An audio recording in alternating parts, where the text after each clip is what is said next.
Look at how small our student section is. Trooper Nation not really showing out tonight. Well, they sure would love to tonight against a Power 5 team like Franklin High School. Franklin coming ranked as a number 3 team, and your Eastwood Troopers are coming in at the number 4 team. They're really battling for a spot in the playoffs here. Eastwood is actually ranked number 8, and Franklin is ranked number 7. I thought they were 3 and 4 in the standings. Yep, they are. Dropped. Are you serious? Eastwood's top 5? There's only 7 teams in our division. And I thought you meant in the freaking city. No, this is a. So we have to mention that this is a crucial matchup for 6A. I'll do that. You do your intro, and then I'll mention how important this matchup is. Obviously, playoffs are in store for this game. As both are they both 1 and 2 in the division? They're both 1 and 1 in the division. Remember, Eldo's not part of our division anymore. So who's number 1 in our division? Eastlake, 2-0. Then Coro? No, Coro's not in our division. Yeah, I think it's Malwood. No, Monmouth's 5. Oh yeah. This is a Coronado. Pebbles. Oh, Pebbles.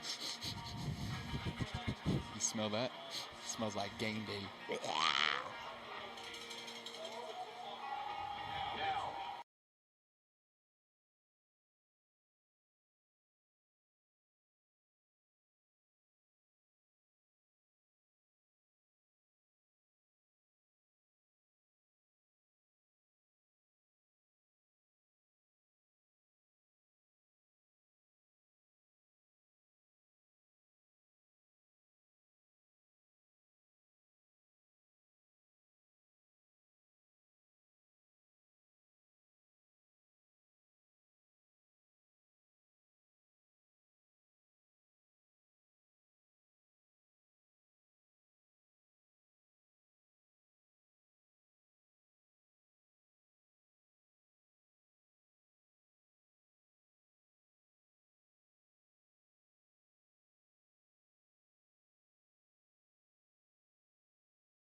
Good evening and welcome everybody to Eastwood High School as I'm joined by Stephen Buck here for EHS,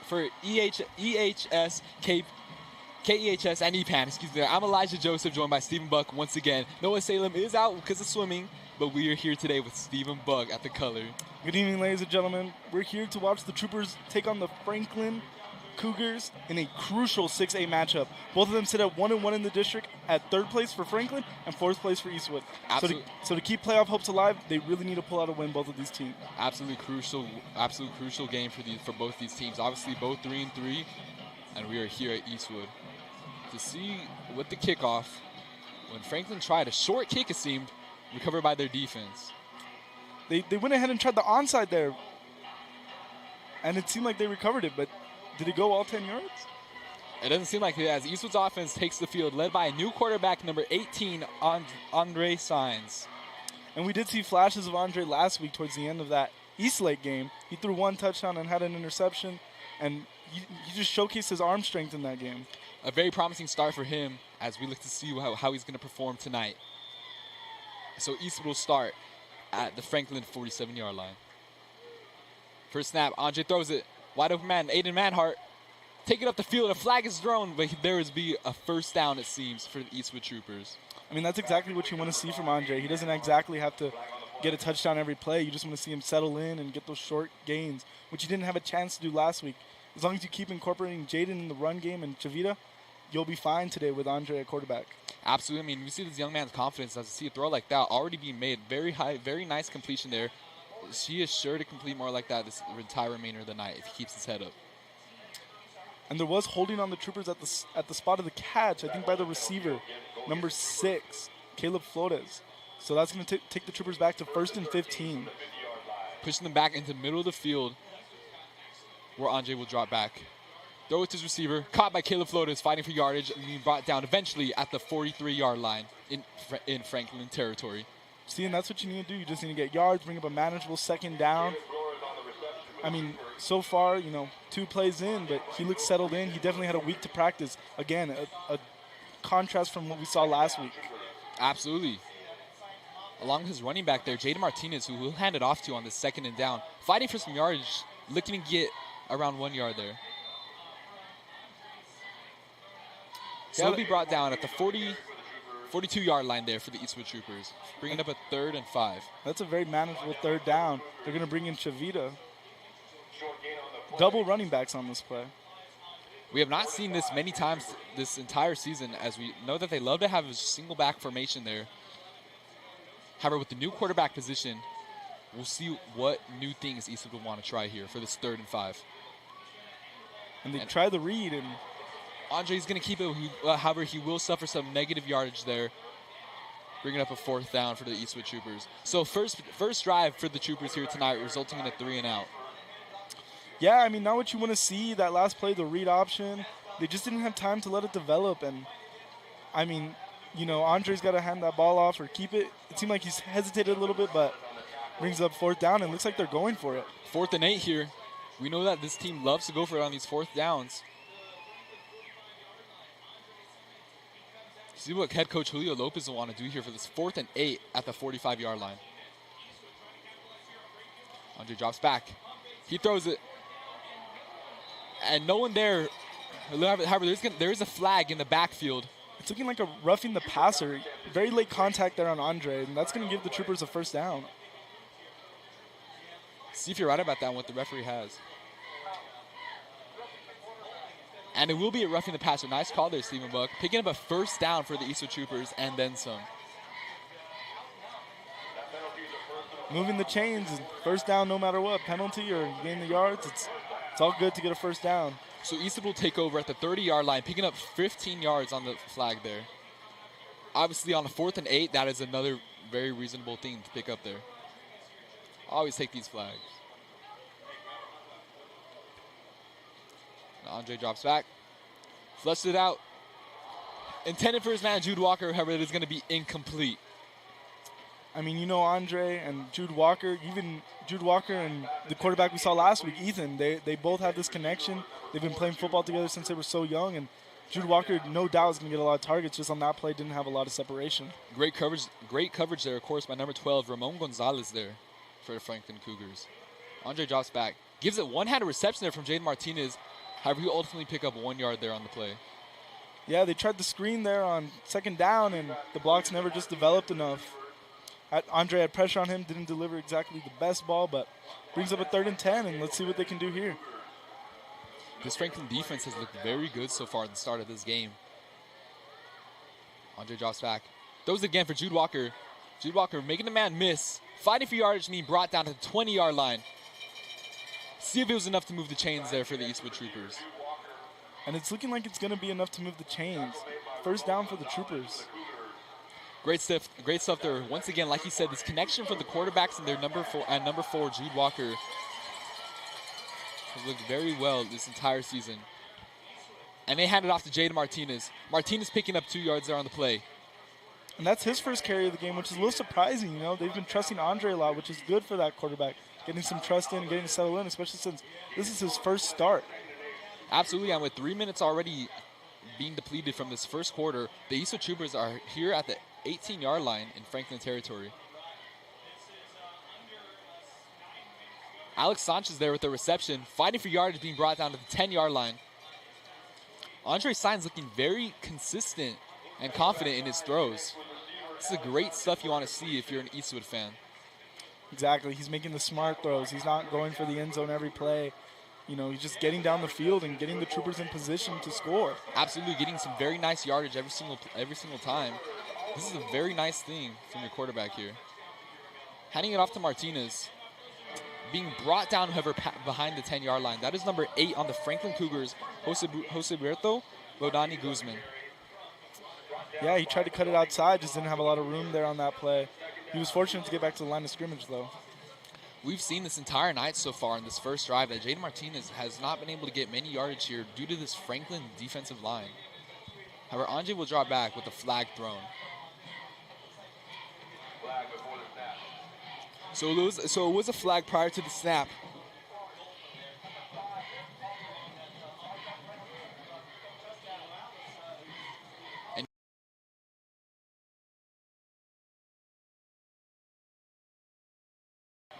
So the flag being called against the Troopers, bringing it 2nd and goal here at the 15-yard line. Appears to be an issue with the clock. There's 16 seconds to remain. Andre drops back, snaps. Lobs it up and slightly incomplete. overshoots his man there. That was Aiden Manhart, the intended target. I mean, the DB had that covered. He set back and he knew exactly that he was throwing that fade, and it wasn't really open, so. Absolutely. I mean, we've seen Andre target Aiden Manhart twice here already tonight. Looks to be using all of his receivers so far as they each have a reception in this drive alone.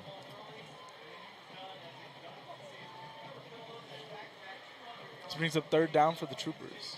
As Jude Walker will be in the backfield. Andre tries the same route and overthrown again, and again, not enough separation.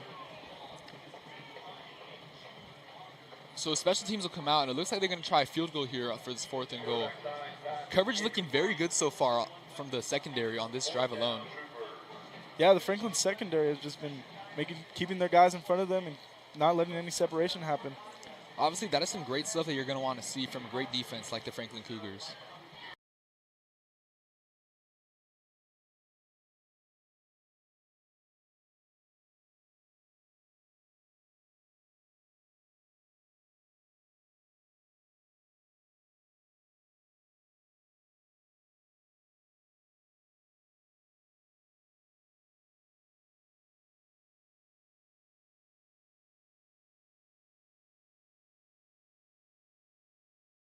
They will respond to Eastwood's offensive attempt. Once again, Derek Messer makes another kick. I think that was his first field goal of the season, though. I believe so, too. Eastwood always going for it, it seems, on these 4th downs. However, they chose to defer this time and kick a field goal, and it worked out in their favor. 3-0 is the start here on this first drive tonight. Now out comes the Eastwood special teams gearing up to get on defense. And we have seen the Troopers struggle with the run a little bit, and with Franklin being a strong, heavy offense, what do you think their game plan is today? I believe that the Eastwood Troopers are going to have to clean up like how they did going back to the El Dorado game. Obviously, we saw in the second and third quarter how well they seem to have done against their running back, Ryan Estrada, just not being able to execute in the fourth quarter alone. However, I believe they can keep that momentum again, which they'll be able to contain Franklin's running back, number 4, Ernie Powers, who's been averaging over 160 rushing yards per game. I mean, that's just insane, 160 yards per game. That's a crazy stat line there in high school. And Brandon Gomez will try a kick. Looking to be picked up by the Troopers. So the onside kick will work out for them, it seems. But there is a penalty as one of the runners, or the gunners, hit the ball before it passed the 10-yard line. So therefore, that's going to be called back. It's going to be a Franklin ball. However, the ball was picked up by number 1, Jaden James. Again, like he said, we saw, I believe it was number 26 there, who would touch the ball. The refs are discussing it, but I think they're going to call it back, and it's going to be Franklin ball. Not promising stuff there. Obviously, Eastwood wanted to match Franklin's energy on the special teams play. Yeah, both opening with onside kicks, a bold strategy, which hasn't paid off really for either team. Absolutely, as both teams will start in the middle of the field on offense tonight. 8:04 to play in this first quarter, of course. And here comes your Eastwood defense for the first time tonight. But I believe once again, what you said, this Eastwood defense is going to have to clean up their act going up against this very strong rushing unit such as the Franklin Cougars. Yeah, they're really going to have to. The Franklin Cougars have an awesome offensive line. They're really going to have to try to get pressure on the running back and the quarterback just to contain that run game. Absolutely. As they get it off to a course, Ernie Powers there, number 4 already with a big run for the first drive tonight. And he's going to be tackled down inside the 12-yard line by number 1, Jaden James. Wow, Ernie Powers there really showing off his power and speed on this first play tonight for the Franklin Cougars on offense. I mean, yeah, they hand off the ball, and he cuts it back, and there's just a lane right there for him, and he gets a great gain, and that's going to put the Cougars in the red zone. Great gain from some great blocks, of course. Looking at number 73, Justin Morales, this standout offensive lineman for the Franklin Cougars. And they hand it off to their other running back, number 20, Atreyu de la Riva, who be brought down for around no gain there. Yeah, you got to gain him 1 on that play, you know. Not every play has to be a chunk play. You just got to get those yards. And the Trooper defense did a good job of stirring up and getting pressure. Absolutely. Of course, we've seen this Franklin backfield. They have 2 very good running backs. They are sure to be a problem tonight. I just saw Ernie Powers there with a huge gain already on that first play. However, he'll be tackled by the defensive line, led by number 8, Conrad Joseph Garcia there for negative yardage. And once again, the Troopers do a good job of getting that pressure in the backfield and being able to stop Ernie Powers. Absolutely, Eastwood knew what they were expecting going into this game. They knew they were going to be going up against another run-heavy team. However, so far, aside from that first play, looking to contain it here on this downage. Brings up a 3rd and 8.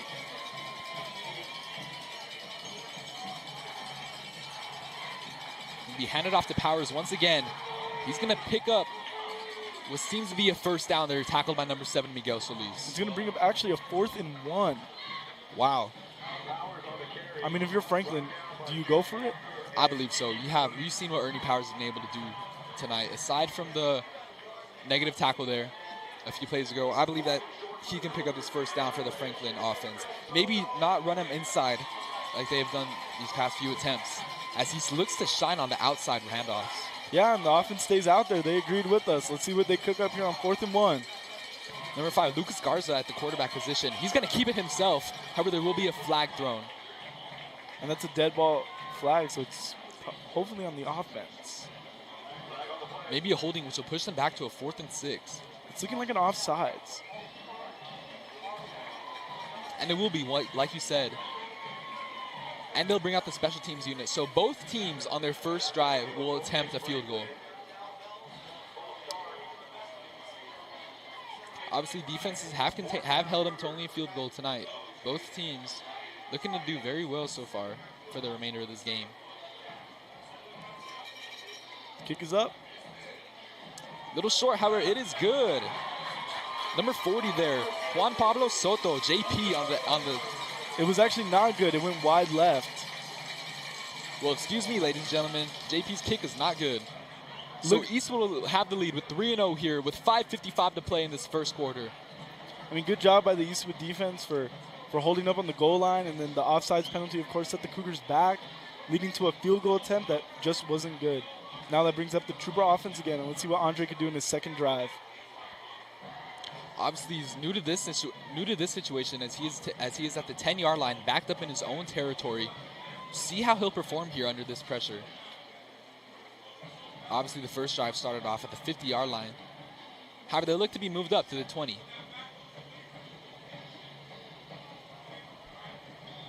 Back again with the 2 running backs in the formation, 3 receivers out. Handed off to Nathan Chavita for the outside handoff, and Chavita's going to be tackled down at around the 19-yard line there for a loss of 1.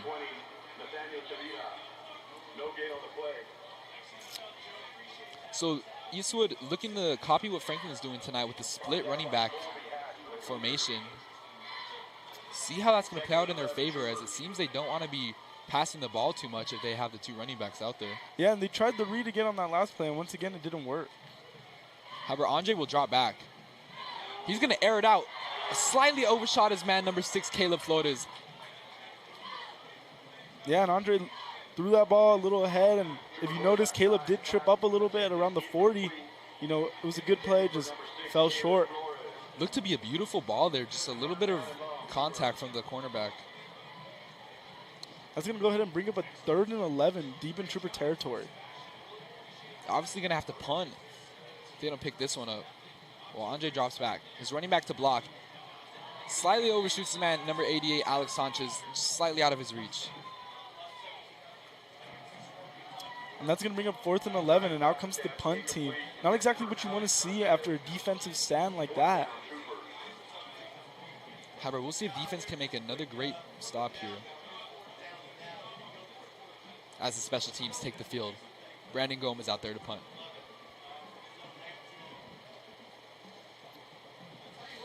Once again, he had both guys open on those 2 plays and just overshot them a little bit. Absolutely, he looked very good on his first drive, however, not as well on that one. Wow, what a play there. And that's going to be a flag. Looked to be the long snapper there, overshooting Brandon Gomez with the hike. And that's going to be 2 points for the Cougars at least. You can't kick the ball like that, though. That's going to be illegal touching. Yep, as he looked to get it out of bounds. Long snapper just overshot it. Wow, we have not seen that this entire season. They looked very consistent.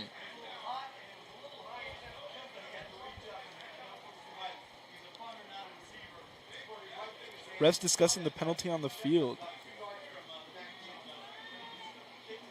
Obviously, Brandon Gomez has those quick hands on the receptions for the punts, which he's done all season long. Was not able to get that one. It was overshot way over his head. Yeah, that was a foot above his head there. You know, not much he could have done with it, except for not kick it, give him the penalty. Yeah. You know, obviously he's not a wide receiver out there.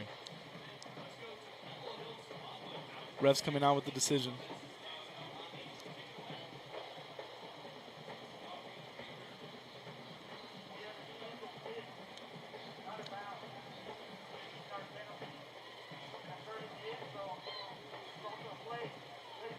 So will be called a safety. So it was the illegal touching, but at the end of the day, it didn't matter.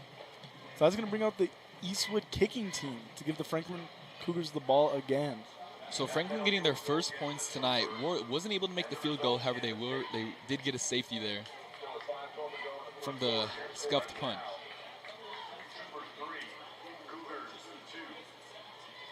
So 3-2, an interesting score here with 5:12 left to play in this first quarter. Franklin offense will take the field once again. See if they want to pass for the first time tonight to try and switch it up. Obviously, we have not seen what Lucas Garza has been able to do at quarterback, as they've handed it off their whole first drive. Look to see how promising he can be. And yeah, that illegal touching penalty is going to put him deep in the Trooper end zone. They're going to have to kick it from there.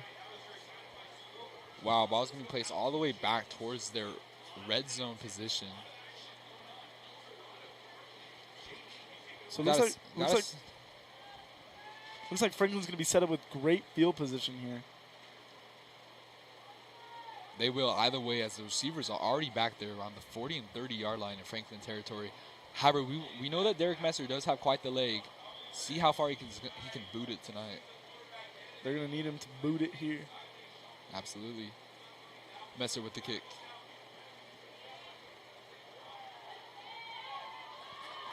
Kick to about the 30. Cougars on the return. Great kick, as of course special teams has some room. Fighting and staying bounds and will be pushed out of bounds around the 38-yard line in Eastwood territory by number 0, Jaden Deal. Now comes the Trooper defense, who other than that big chunk play, did a good job of containing that running game led by Ernie Powers. Absolutely, which is why I believe that I wouldn't be surprised if the Franklin Cougars want to switch it up a little bit, see if they want to pass here for the first time tonight. However, obviously you are at the 40-yard line in your enemy's territory. Wouldn't be too bad to just hand it off to your running back, who's been very consistent so far.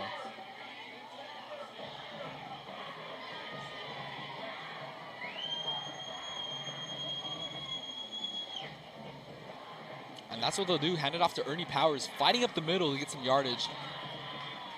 Picking up around 3 there on the play. And they go right back to the run. You know, it's what's been working for them. It's their bread and butter. And, you know, I don't think they go away from it unless it really stops working. Absolutely. If it ain't broke, don't fix it. As said by the wonderful Noah Salem. Jonathan Hernandez there with the tackle there for the Troopers. That's going to bring up 2nd and 7 for the Cougars. Ball is at the 37-yard line for them. They have 4 guys lined up in the backfield. Wow, they handed off to one of their running backs, fighting to go outside, however, being brought down to around the 38-yard line there. I mean, that was just great defense by the Troopers, sealing that outside so the running back cannot beat them on the outside like they did last drive. Absolutely great tackle by number 25, Andrew Throne. We've seen how these outside handoffs have worked in favor for the Franklin Cougars, however, not there even with the 4 men in the backfield. Call it 3rd and 7 here for the Cougars. Once again, lots of people in the backfield. Quarterback rolls out. Keeps it for the first time tonight. He has a wide open man, Ernie Powers there at the receiver so far. First reception tonight, and he's going to take it in for a Franklin touchdown. Wow, obviously we're expecting the handoff, so we'd send out the running back out to the left. However, the quarterback, Lucas Garza, passed it to his running back who was wide open and took it in for a 35-yard touchdown. Yeah, what a great misdirection on that screen there. The quarterback does a little bootleg outside and then tosses it back across the field to Ernie Powers, and he cuts it up, has a wide open lane, and lots of blockers to go for it. You're absolutely right. As the extra point will be good there. Call it 9-3 here in his first quarter. So Franklin strikes with their first touchdown tonight, first offensive points, and it's 9-3. Yeah, Franklin took no time to capitalize off that safety, and now they're up by 6. Absolutely right. I was wondering for a second there if they're going to go for 2, try and make it a 7-point game for the Eastwood Troopers. So Ernie Powers, let's talk about this running back here. He also plays outside linebacker on the defensive position, but he looks to shine anywhere on the field. Obviously, you saw him out there catching a pass. His first pass reception tonight, he takes it in for a 37-yard touchdown for the Cougars. Yeah, and even on his short carries, you know, he's fighting for those yards. He's getting physical. And they go for the onside again, but it is recovered. Eastwood's going to pick it up, taking it right in the hands of number 1, Jaden James. So does this seem to be a special team scheme for the Franklin Cougars? This is two back-to-back, onside kicks for them. I mean, they're just trying to catch us off guard, I think, but as long as the Troopers stay alert, they'll get that ball back. Absolutely. Maybe they just don't want to give it to the skill players in the backfield, such as Jude Walker and Jaden Deal, who've been very good on special teams. Andre looks, and it is intercepted. Talk about the defender reading the play very well. Number 17 there, Stone Yesup, with the interception there. I mean, yeah, Andre tries to set up the quick screen, but the defense was all over that, pressed up on the coverage, and it just leads to an easy interception. That's going to bring up the Cougar offense again. Obviously, when you have man-to-man like that, and the receivers are the defense is so close to the receivers there, not exactly the best call there for a screen pass, as the ball was intended for Aiden Manhart, however intercepted. So Franklin will take over on offense at the 41-yard line.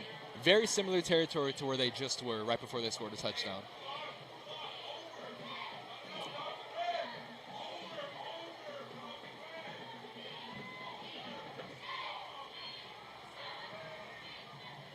Garza keeps it.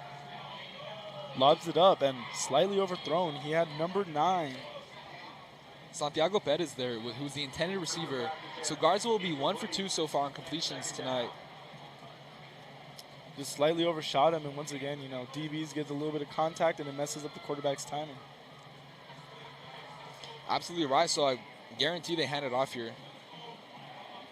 Pick up some yardage there for a manageable 3rd down if they don't get the 1st down here already. As you see it, the 2 running backs in the backfield. See which one they're going to want to go to.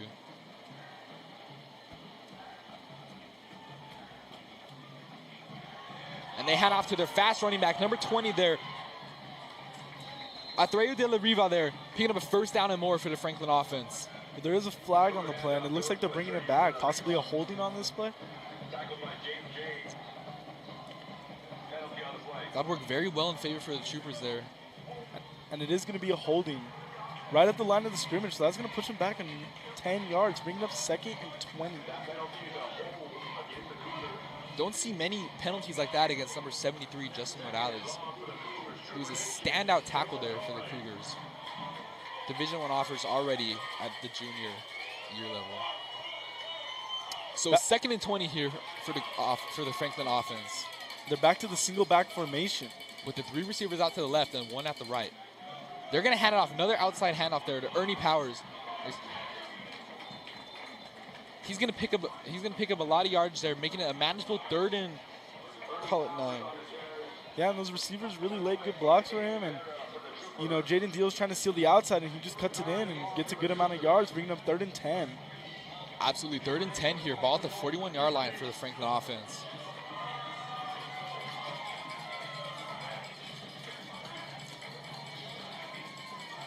Obviously, last time they were here, they had the touchdown to Ernie Powers. And the quarterback will drop back. Will throw it to his man. Number 88 there with the reception, Andres Salinas. Picking up a 1st down for the Cougars. And it will be short, actually, excuse me. It's going to bring up a 4th and 1. No doubt they go for it again. Remember last time in the Trooper red zone, they had a 4th and 1, and it was, of course, pushed back by the offsides penalty, forcing them to attempt a field goal. So here they go again, and it looks like a timeout is called. Timeout from the Franklin Cougars for their timeout from the Eastwood Troopers, their 1st tonight. I mean, if you're the Troopers, you really need a big stop here, you know. The only thing about Ernie Powers, you know, he can cut it up anywhere. He can go outside, he can go inside, and he's very physical. So if you're the Troopers, you got to be very alert here on what he can do. Obviously, you need to read the outside. See what those safeties and corners can do, or see what the nickelback will be able to do in the position. Maybe just get a man to follow him this entire night.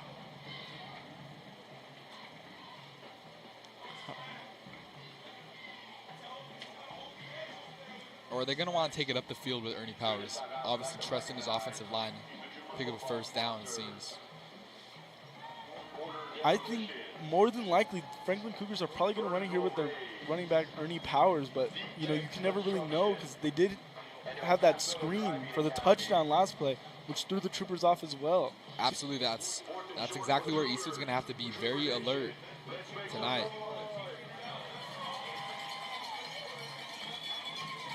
So the 4th and 1 here, 2 minutes and 40 to remain in this 1st quarter.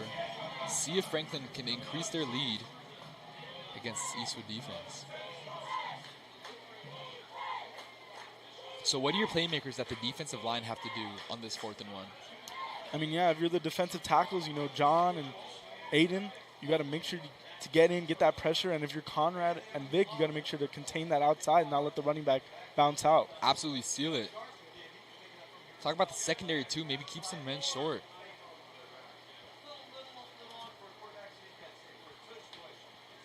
Seems like the refs are discussing with the Franklin coach right now.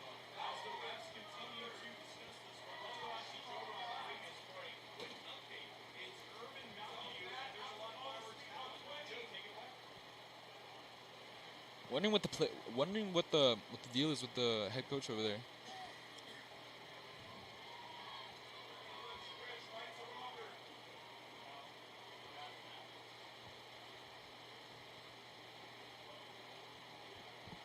Ref coming now to discuss with Eastwood head coach, Coach Lopez.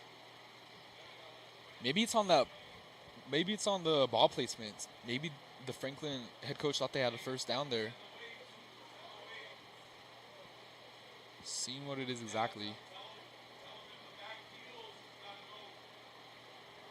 We'd like to keep recognizing our Trooper football sponsors. Papa Eric's Burgers. Aspire Dance. I mean, let's go back to the Eastwood football. You know, last week they had a tough match against Eastlake. You know, not exactly the outcome they were hoping for. You know, Absolutely not. All those turnovers really just messed them up the entire game. yeah, you know, the turnovers and the rushing game really got to them. But it seems like today they are settling down, getting better at stopping that run, you know. Other than a few chunk plays, you know. It's looked very manageable so far. Obviously, they brought up multiple third and fourth downs here for the Franklin Cougars. Yeah, you know, we just got to hope they can get this 4th and 1 stop. And, you know, even going to Franklin, you know, they had a tough loss last week against Montwood, losing on the final play, you know. Absolutely. With 2 seconds, I believe it was, left in the game where Montwood had that unbelievable touchdown. Both teams sit at 1-1 in district play, so this is a crucial match for both teams. Absolutely, and I can see this game coming down to the wire if it's up to me. Both teams, both defenses look very good, along with the offenses as well.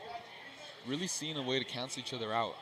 I mean, the keys for Eastwood are just to limit the turnovers and limit your mistakes, which, you know, they need to do a better job at. As you've seen, the safety, you know, allowed the Cougars to put up 9 unanswered points to the Troopers' only field goal. Absolutely, just simple mistakes that have really messed up the Eastwood Troopers.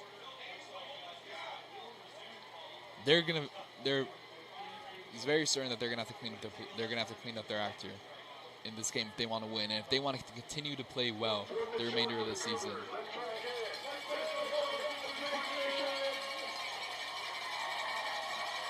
So 4th and short for the Cougars. Single back formation, but extra blockers up front at the tight end position. Maybe the quarterback keeps it himself. And he will do that exactly, picking up a first down for the Franklin offense. Number 13 there, Matthew Yarba there with the tackle. What a great call, Eli, seeing that quarterback sneak coming up. And, you know, great blocks by the running back sitting back there, you know. Well, as my father always says, it's 4th and 1, always got to give it quarterback sneak. Defense rarely ever sees it coming. Shout out Pops, David Joseph. Running back lines up behind him, hands it off to Ernie Powers. Ernie taking it up the outside, being brought down at the 25-yard line. For a gain of 3, it's going to bring up 2nd and 7. Great containment there from the Eastwood defense, it seems, as Ernie Powers taking all the past times he's taking it up the outside. He's got a first down and more. Have a great stuff from the defense there for the Troopers, only letting 3 yards.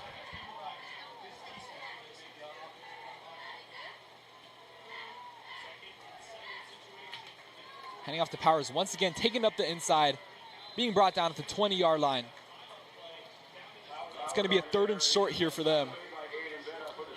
Yeah, a 3rd and 2, you know, and once again, they're in Trooper red zone. So, you know, of course, for them, it's probably 4-down territory here, but let's see what they do on 3rd down. I think it's, you know, it's still working. They're just going to keep feeding Ernie Powers, you know. 3 yards on that first carry, 5 yards on that next carry. You know, he's been unstoppable. And they do give it back to Ernie Powers, who powers through for the first down.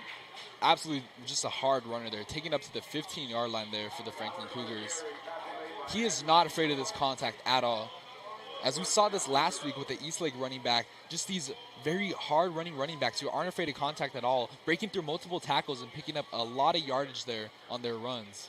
This is something that the Eastwood defense is going to have to learn to play around.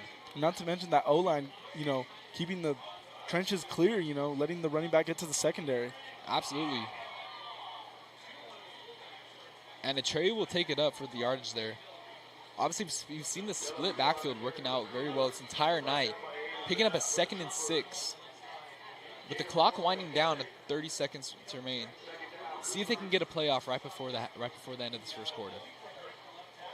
Or maybe try to draw the offsides by the Troopers here. It is a 2nd and 6 for them. 15 to play on the play clock. And they will call one last play. And Ernie Powers is going to take it up. So he brought down around the 10 and 9 yard line. Bringing up a third down, third and short there. That's going to bring up a 3rd and 4, and it's going to take us to the half. It's going to take us to the second quarter there. That was the last play there for the first quarter. 9-3 is to play in the start of the second quarter. You know, how are you feeling what we've seen from this Trooper offense led by a new quarterback this week, Andre? You know, going back to the first drive, I thought they looked very promising. Obviously, he did have a bad interception there on the screen play. But I believe that he's going to find a way to work around that tonight. Maybe switch up the plays a little bit. I mean, not always having to go to your wide receivers there on the screen play. We saw it work pretty well in the short routes from the slants, which worked very well in the first drive. Plays like that, I believe, just short little, hitches and comebacks, slants, short stuff like that is going to be able to pick up some nice yardage. Yeah, that first drive, nice 5-yard gains, 10-yard gains. You had some big plays in there, but really it was just about, getting that first down, keeping it moving, And, sometimes that's what you got to do. You got to keep your eyes off the end zone and just worry about moving those sticks, getting that first down, keeping it moving. Of course. 4 yards, all you need every single play. And that Trooper run game has been a little quiet this first quarter, so hopefully they can get that incorporated again in this second quarter. Absolutely. This Franklin defense has looked very good so far the entire night, completely shutting down the run game.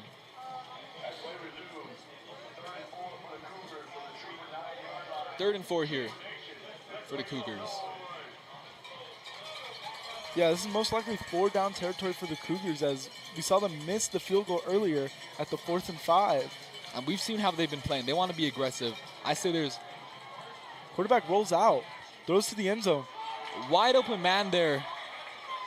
That is looked to be number 9 there, Santiago Perez with the touchdown for the Franklin Cougars. So Lucas Garza, 2 touchdowns already tonight in the start of the second quarter. 15-3 is your score.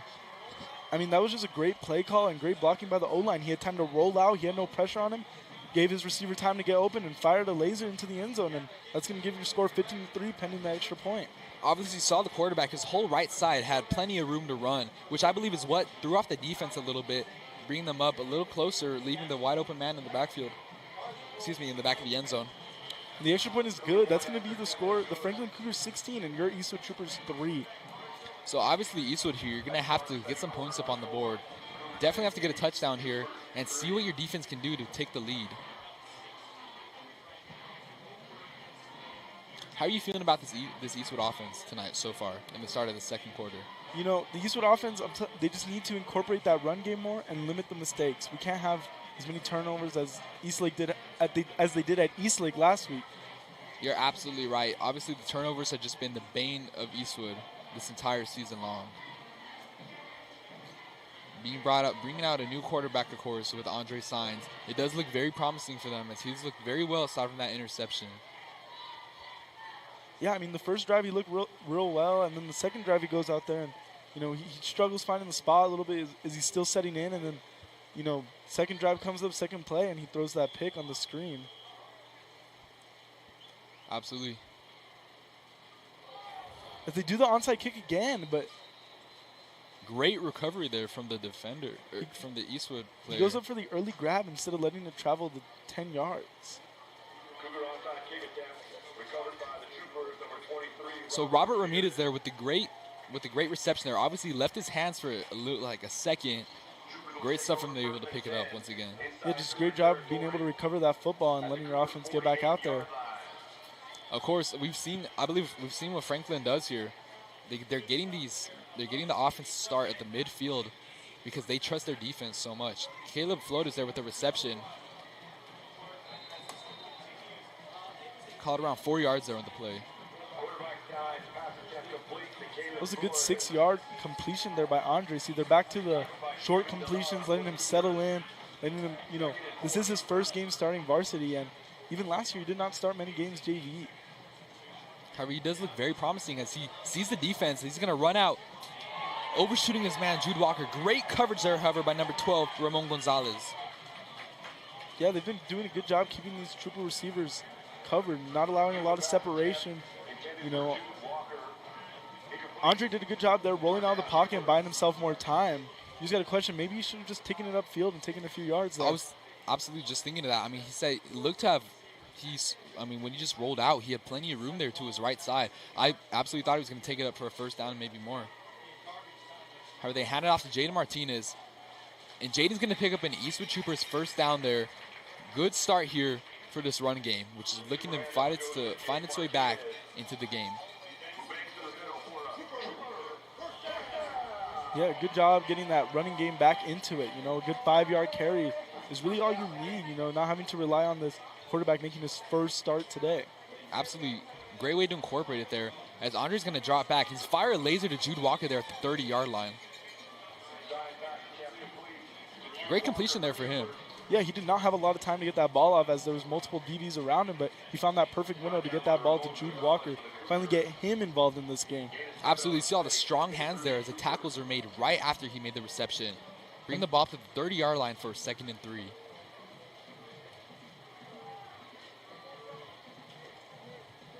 And Andre will drop back. He has the defense rushing towards him. And he makes a completion, number 24, Jaden Martinez, who's going to bring them around the 1-yard line if it isn't called a touchdown. Yeah, no, he brings them right to the 1-yard line on a great play. Andre steps up, fakes the run, and the defenders get pressure on him. But, he sees Jaden Martinez up the seam, and he just lays an amazing throw by Andre. Talk about the composure there from him, too. He knew he was going to get crushed on that play if he didn't get the ball out. And Jaden Martinez looks to be stuffed short. It's going to bring up a 2nd and goal from the 2-yard line. Very close. Eastwood does need to capitalize on this as they don't want to fall back more than they have. They absolutely do need a touchdown here. See if you want to bring in number 20, Nathan Chavita, who's always their 3rd and 4th down back or their goal line running back. And it looks like Eastwood's running a trick play here. They have Jude Walker at quarterback, Jaden Martinez at running back, and they have Andre as receiver. Talk about that one matchup with Derek Carr at the receiver position. Jude Walker snaps it. He's going to keep it. And Jude's going to haul it in for an Eastwood Troopers touchdown. What a play there for them. Making this a 1-score game. It's just about the misdirection there. They think they're going to do something crazy with, Andre at the wide receiver position and Jude at the quarterback position, but they keep it nice and simple and just run it in with Jude Walker. Absolutely great stuff there from Jude. Seeing the shiftiness, being able to cut it up the field. 9-16 is the score here. See, this extra point will be good. What a great drive there from the Eastwood offense. It's exactly what they needed to stay in this game, They just can't expect Andre to do it like in one play. Last week, again, at East, we saw him just taking chunk plays, in the garbage time of that game. I mean, taking a look back at it too, it was around 10 yards every play. 10-yard completions, very nice stuff from him. Absolutely great stuff that you're going to want to see from your new starting quarterback. Exactly, he's going through his progressions, he's making the right reads, and that was just a solid drive by Andre. Very promising stuff from him tonight. Now let's see if this defense can capitalize on this momentum and get a stop against the Franklin Cougars. Obviously, you just had your offense have their best drive tonight. Defense, you're going to have to shine just like them too.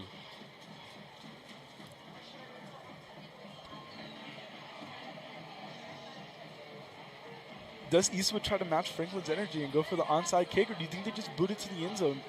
Well, taking a look back there at Franklin territory, you have, of course, Ernie Powers, Ramon Gonzalez, and another receiver. So 2 of your touchdowns tonight are in the backfield from those players, respectively. I think they just boot it here because they don't want to give the Franklin Cougars the ball at the 50. But let's see what they do here. And Brandon will kick it.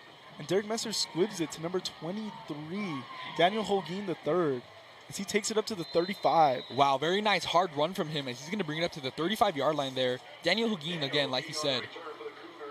So Brandon Gomez out there didn't want to go for the onside kick, but he served up a very nice kick there for the Franklin offense to take over. Yeah, it's going to set up the Franklin offense on the 35. I think the squib kick is what Eastwood has been doing to keep it out of the hands of their elite returners of the other teams. We've seen it too. We've seen the speed from the special teams too. As with the squib kick happening already, I've seen them multiple times signaling a fair catch, which will ultimately start them around the 30 to 25-yard line. So Garza will be out here tonight, keeping it himself as he makes the defender miss. Being brought down by Jaden James at around the 46-yard line in Franklin territory. That's going to be good for a first down. What a play with the misdirection, getting the outside edge open for yourself. You know, he just takes it outside, and he had a block from the receiver. Absolutely. I mean, you just saw how he was able to make the defender miss. And they handed up to, of course, Ernie Powers, shoving some tackles off. Multiple defenders trying to tackle him have already been brought down to the 20-yard line by Jonathan Hernandez, who will get a flag there for the horse collar. Yeah, I mean, you know, great play by John, though. You take that penalty instead of the touchdown, you know. Absolutely. And great job leading in pursuit. You know, John plays defensive line. He made it all the way to that level with just his speed. I mean, it was just great hard runner, great fast defensive player there, Jonathan Hernandez. But without a doubt, that's going to put the Cougars in Eastwood red zone, their red zone territory, you know, ready to capitalize and try to get some more points in this game. So 2 plays and you're already at a 1st and goal for the Franklin offense. Eastwood, obviously, defense has to do something here, as this run game has just worked out very well for the Cougars. And once again, quarterback is going to keep it, making a man miss. Fighting for yardage being brought down around the 5-yard line with the flag being thrown once again. Let's see what that penalty is. Hopefully sending the Cougars back, but not looking like it, as it came from the secondary part of the field. Brought down by Jonathan Hernandez for the Cougars.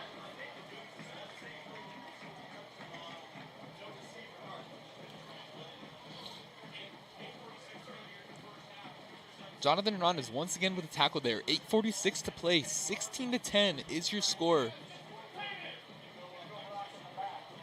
And it will be called against the offense. Illegal hands to the back there, you know, sends the Cougars back, and hopefully the Eastwood defense will, you know, try to get there and, you know, stiffen up on this line. Absolutely. I mean, you've been blessed with this flag here, which will push them back at the 20-yard line already for a 1st and goal. Eastwood defense is going to have to make a very good play here to prevent some points.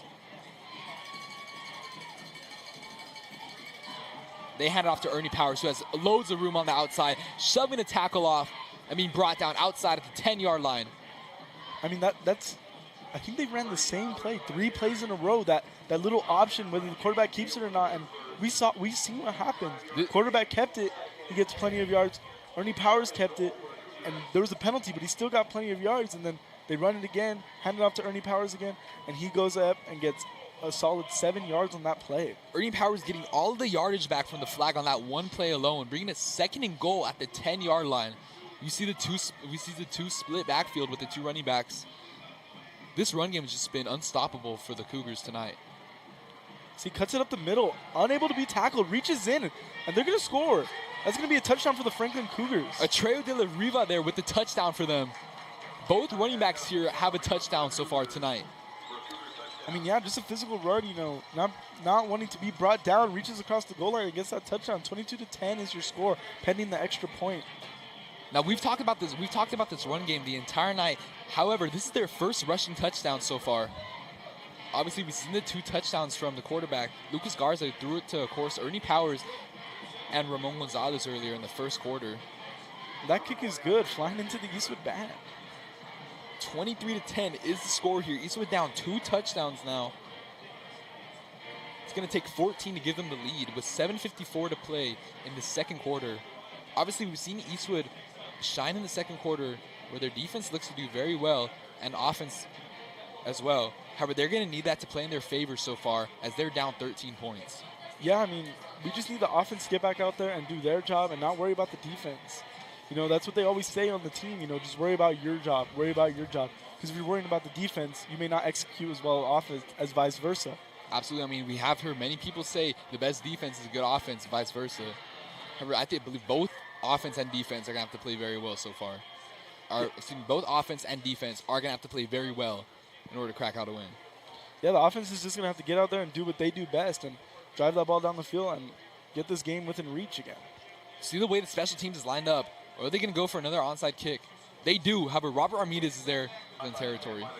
A much cleaner grab by Robert this time around, not bobbling that ball. Leading to a much, you know, not a stressful onside kick attempt. Absolutely. Onside kicks galore have been what's happened here this entire night so far. You know, that just shows how confident Franklin is in their defense. You know, they're running onside kicks every play, giving their opponent practically the ball on the 50 every time. You know, we'll see if it's going to play out for them eventually if they continue to do it the remainder of the night. Andre drops back, takes up the field, shoves off a tackle. Another, picking up around 3 yards on the play there before being tackled. I mean, that was just a great play by Andre there, Everyone's decently covered, safety floats. You have no routes. He does a good job of shedding the sack and then shedding another tackle just to get those 3 yards, Absolutely. Call it perfect timing there when he decided to take it up the middle as the defenders are coming in the back behind him. Still being able to get 3 yards on the play for a 2nd and 7. Low snap there. However, Andre gets his receiver there. Jude Walker was going to pick up a first down for the Troopers. And you see that? That was great decision-making by Andre. Andre wanted to go deep there. He didn't. He let the play develop, rolled out, and found Jude Walker on the comeback. Obviously, you saw the drop back as he thought he was going to have to boot it out there to his open receiver. However, the step up and then the read where he runs outside and then decided that he didn't want to keep it himself to pick up a first down from Jude Walker. They're going to hand off to Jaden Martinez there, being slipped and picking up 1 or 2 yards there on the play. And that was a broken play. That was a trap play. The guard pulls, but it seems like one of the tackles got in, and the guard wasn't able to seal out that outside defender. Absolutely. For 2nd and 8, Andre's going to run. He's going to shoot his man. Jude Walker with the reception. Caught. And a touchdown there for this Eastwood offense. What a great play there for Jude Walker. Another great touchdown there, of course, from Andre Saenz. Quarterback looking very promising so far tonight. I mean, that was just a great play by Jude Walker, keeping his eyes on the ball. You saw him. He was focused on the ball while the DB was turned around. He makes that catch and fights for those last 2-3 yards just to get in the end zone and get that touchdown. 23-16 is your score, and we'll see after the extra point. Such strong hands there, too, as he's able to just haul it in for the reception with the defender in his face. Looks like Andre's getting more settled in there, making better decisions, and he's just looking like a great quarterback out there today. Absolutely looking great so far tonight, as we are sure to have a shootout here with 23-17 with 6:27 to play in the second quarter. Taking a look at the sideline, however, down there, not in any pads anymore, is number 5, Aiden Manhart, looking to have some ice around his shoulder and neck. Yeah, I mean, that's just an unfortunate injury. Eastwood has already dealt with lots of injuries. Plenty of injuries so far for them on offense, just not worked out in their favor at all. However, they are looking promising with the new start at the quarterback position. Coming in for number 5, Aiden Manhart, however, will be his filler, number 80, Andrew Jackson. I mean, yeah, that's what Eastwood just needs to do, get these weapons incorporated. We saw the first drive where they didn't have the run game. We saw the next drive where the run game was still silent. See how when they get that run game in, they can pass. Andre's more settled in. He has something to rely on, not just all on himself in his first start. Aside from just the running backs and receivers alone, we've seen Andre be able to take it up the field for some good yardage there on his keeps. Obviously, the offense is looking very promising out here tonight against such a great defense. And yeah, another injury to the wide receiver position. They are missing their captain. Of course, Fabian Penalosa, who was leading the city in receiving yards per game, not likely that he'll make a return anytime soon. And Brandon Gomez is going to boot it out of bounds, which will be a flag. That's going to give the Cougars, good field position. They're going to be up around the 40, 35, And that's the only problem with doing those squibs is sometimes they don't always go your way. They go out of bounds, Mm-hmm. Absolutely, but I guess it is worth the risk for them to see if they'll get less, if the Franklin will get less yardage with the flag as opposed to getting the ball into their skill players' positions. I mean, yeah, we have seen the special teams struggle as they've allowed 2 or 3 touchdowns this season on the kick returns alone. We saw some great special team plays for Eastlake last week against the Eastwood special teams.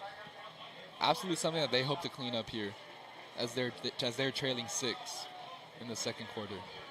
Now the Trooper defense is back out there looking to make a stand here to get the offense back onto the field, which is hot right now, before the second quarter ends because the Cougars do besiege.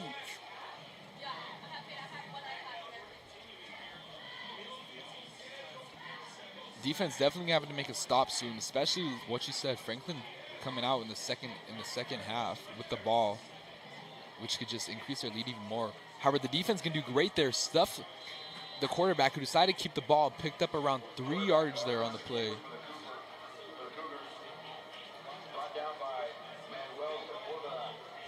So we've seen many 2nd and 7 so far this entire night. However, that will be a 2nd and 8. We see these 2nd and longs and then giving it to the running back, who will just take it up for a very manageable 3rd down. Obviously, that quarterback read play has just worked out all night, as this rushing unit has been very good so far tonight. Yeah, I mean, the running game has been really able to get whatever they want, against this Trooper defense. 3 yards still on the quarterback keep. And they give it to Atreyu. Cuts it inside and picking up a 1st down for the Cougars, if he was not down before at the 40-yard line.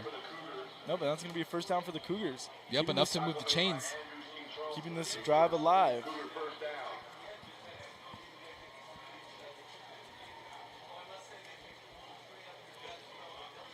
Eastwood run defense, however, has looked very inconsistent, as they'll stop the run or let up a big play,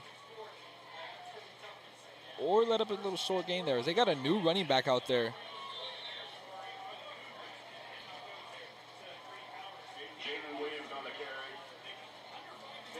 Jaden Villa there. Excuse me, number 33.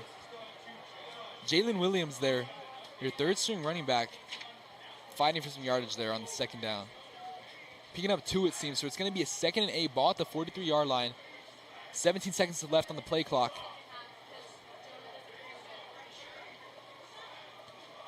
Looks like Ernie Powers is not on this drive. They're going to hand it off to Atreyu, who's going to pick up a 1st down for the Cougar offense. I mean, once again, the outside lane is open, and they cut it in. It's the same play, just to a different side. They have the running back go outside. They have a tight end blocking or receiver, and it leads a lane right in the middle of that, right up the middle, and it leads to good gains for them every play. I believe we're going to have to give some credit, of course, to this Franklin offensive line, which has just looked outstanding this entire night. Talk about leading in blocks for their running backs. As Franklin will take over at the 48-yard line in Eastwood territory. Handed up to Atreyu once again, being brought down by Jonathan Hernandez. Picking up another 1st down there. Excuse me, bringing up and it will be another 1st down there for the Franklin offense. And once again, exactly, they're just getting what they want with that run game. Eastwood defense not being able to stop it so far in this game. Not at all. As this drive alone, they've looked picking up 10 yards, 10 yards, 10 yards, or 9 yards, 9 yards on these runs. And now Ernie Powers is back into the game. And they're going to hand it off to him. He's going to fight hard and be brought down around the 33-yard line. I mean, Eli, take it back to the El Dorado game. They had a few stops on that El Dorado star running back, but at the end of the game, they were worn out, tired, and they were just getting their way with the run game in the 2nd quarter and the 4th quarter especially. Absolutely. I'm just talking about this inconsistency, like which I said, from this run defense. It looked very good in this 1st quarter. Remember that 1st drive? Aside from the very large gain from Ernie Powers, they were able to stuff them there to force a field goal. And quarterback will keep it once again, being brought down by Miguel Solis. Getting a little shoved by his O-lineman, number 73, Justin Morales, out there giving him that extra push to bring up a 3rd and short. Great effort there from Miguel Solis there with the tackle. Really being able to read the run.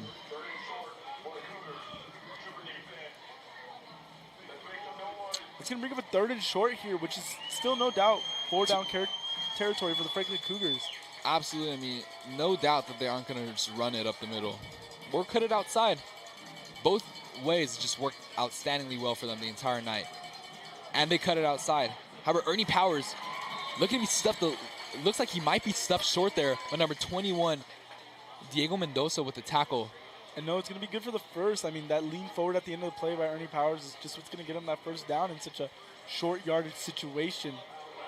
Absolutely right. Bringing up a 1st and 10 with 2 minutes and 4 to remain. And that's the thing about having a strong run game. You get to have your will with the clock. the clock isn't really confining you. Look at this drive. They've been running. The clock's been bleeding. The Troopers may not get a chance to get this ball back before half. Which would just work out in Franklin's favor even more. Flag being thrown there. As you saw, number 25 there, Anderson Throne getting thrown. Anderson Throne getting thrown after the play.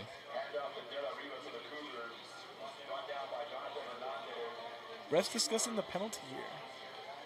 Clock is stopped at 1:43. See what the referees are going to call here.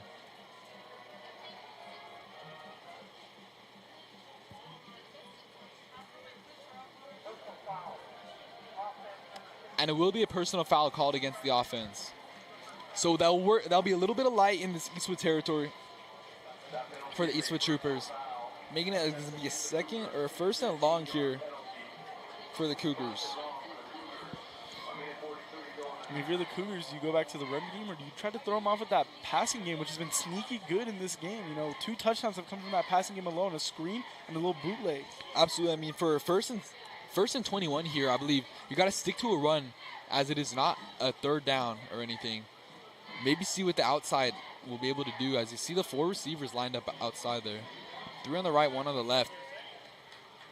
Yeah, maybe a bootleg with the quarterback picking up plenty of yardage, which he's just had so much room when he decides to run it on this outside. I don't think it'll be a bootleg, because you do have the trips on the right side, which is your strong side, where you have the more yards. And if you want to run the bootleg, the receivers are going to go across to the left side where they don't have as many yards. Those receivers are probably going to play a blocker for Ernie Powers cutting into the outside. You could absolutely be right. We see Ernie lined up at the left of his quarterback. The one-on-one matchup at the top there. And the quarterback's going to keep it. Cutting up the middle, shedding the tackle, fumbling the ball there. And it goes out of bounds. So it's going to stay in the Franklin Cougar possession. But, great play by the Trooper defense, being able to force that ball out, maybe scaring the quarterback a little bit, shaking him up. That's what they need to do, get these hits out there, not let them think they can get whatever they want with that run game all the time. Absolutely. Just make a statement there, Eastwood defense. You have a 2nd and 12 here. Still long yardage there.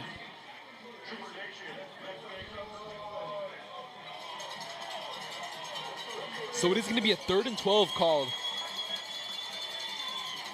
3rd and 12 for the offense here tonight. They do a little snap, and they're going to call a timeout. Maybe they didn't like what they saw there, because when they did do the little hard count, the linebackers did jump up. Maybe they weren't liking the blitz or the play call against their formation. So that's going to be a Franklin timeout. It is 4-down territory, like you said. However, it is a 3rd and 12, which is not exactly in favor for them. Yeah, but right now, Franklin's in what I like to call no man's land. So right here in high school, especially, you can't get an extra point, unless you have an awesome kicker, which we've already seen theirs miss a field goal today. Absolutely. And there's no point in punting it, because it's just going to go back into the end zone. So this is no doubt 4-down territory, as they are in no man's land. If they get a good amount of yards here on 3rd, it's going to bring up a 4th and short right around the 25. So you really have to go for it at that point in the field. Well, regardless of where they are to begin with, there is only 59 seconds left to play. See if they don't get it. Say they don't get it on the 3rd or 4th down. It will only leave 30 seconds for the Eastwood offense to take over, which we would then see how aggressive.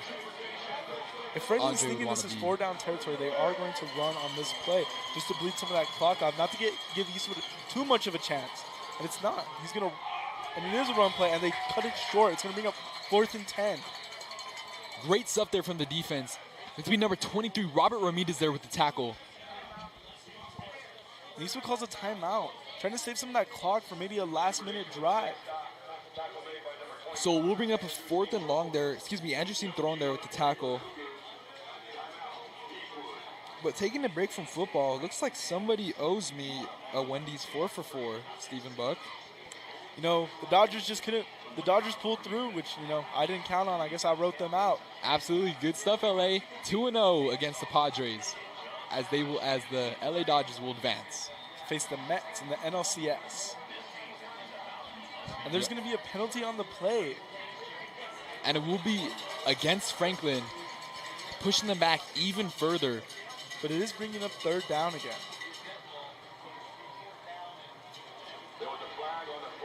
It's looking like 3rd Oh, it's actually going to be 4th down. It must have been a dead ball penalty. And it will be called against the Cougars.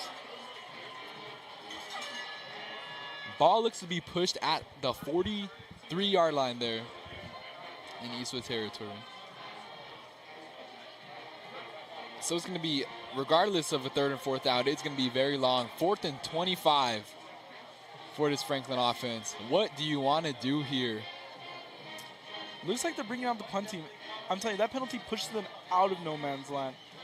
So now they're in a comfortable punting position to try to ping Eastwood deep in their end zone and prevent them from scoring any more points. Now, if you're the Troopers, you have 2 timeouts. This half is not over yet. You have a chance to get down there and take the lead in this game or tie it up, you know, assuming the PAT's not good.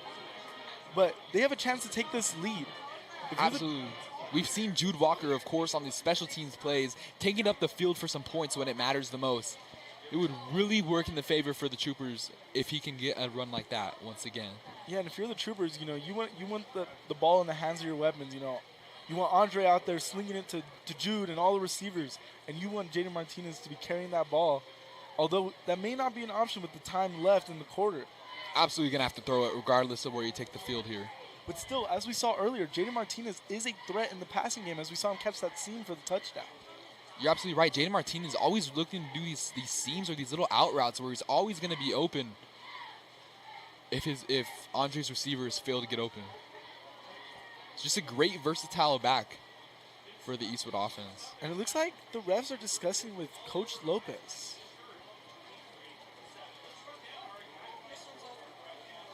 So great job by the Trooper defense for really making a stand when it matters most. Late in the half, you don't want the Cougars to get too big of a lead and, you know, get that ball in the second half. So great job making that stand and, you know, even giving your offense a chance. Obviously, we saw these flags just really deteriorate the Franklin offense, making them punt here. Obviously, they did not think that they're gonna have to punt. I mean, you're running the ball so well that entire drive up the field. Absolutely thought they're gonna get away with some points. Yeah, however, these flags just really came back to haunt them. I'm telling you, that's what will kill you in this sport. You know, mistakes like those flags will push you out of where you want to be. And even worse, like the safety we saw earlier, 9 points off of that play alone. Just silly plays like that, just when you're not playing your best, it's going to come back to haunt you. And it does here for the Franklin offense, as they're going to have to punt before getting some extra points on before the half.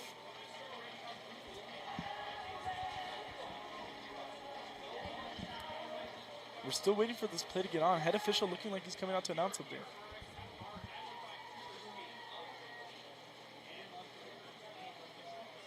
Coming back to discuss with Coach Lopez.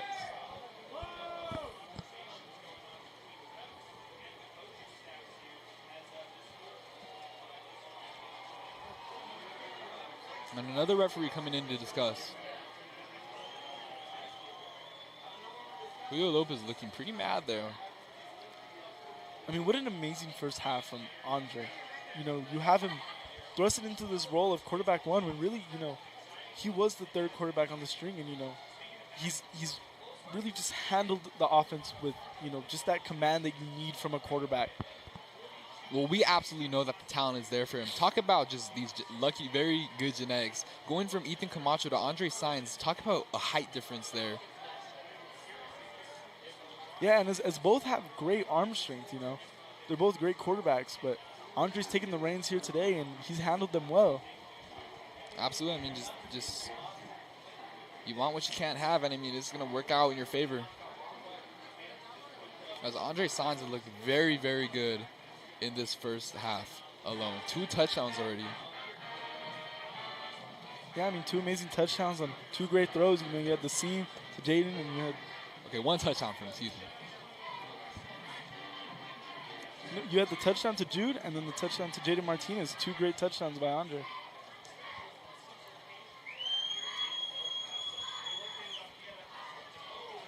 High snap. Here's the punt. Bouncing into the end zone. So Eastwood will take over at the 25-yard line. 47 seconds left to play in this second quarter. Obviously, you have your 2 timeouts. No, excuse me, you have 3 timeouts. Yeah, Eastwood has 3 timeouts. You know, that just leads to a good drive. Let's see what they can put up here. Obviously do not want to turn the ball over here. Some very clean passes, which we know Andre is capable of doing, are what's going to be in store tonight. And the offense is coming out, taking the field. So they will take over at the 20-yard line, 80 yards to go if you want 6. And we know Andre has the arm talent to just, you know, get that ball down there and get into the hands of his weapons. So absolutely right. And the coaches seem to be trusting him as he has his 5 receivers out there. He's back there alone in the backfield. Drops back. However, he will take a sack there. Not what you want at all in the first play of this drive. No, not at all what you want. You know, defensive lineman just gets around the tackle there, and Andre doesn't feel the presence of that tackle until too late. Tries to step up, but the tackle already got a grab on him. Clock is winding down. 25 left to play. Andre drops back, has a blocker in his running back position. What a reception there for Jude Walker. Talk about a head top for him.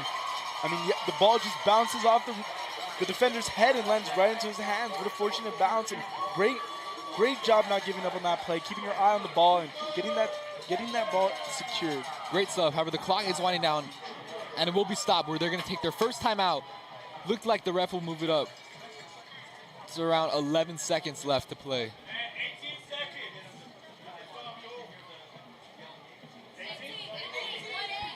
Correction, 18 seconds on the game clock as the scoreboard clock winded a little bit more than intended.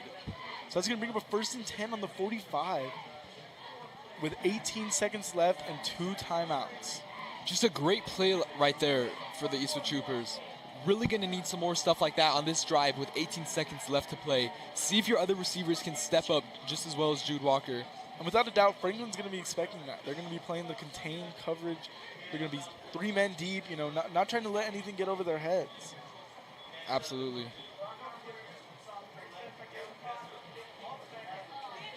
So Eastwood still having 2 timeouts with 18 seconds left to play. Obviously, you just can't. You just want to pick up first down after first down after first down with these passes.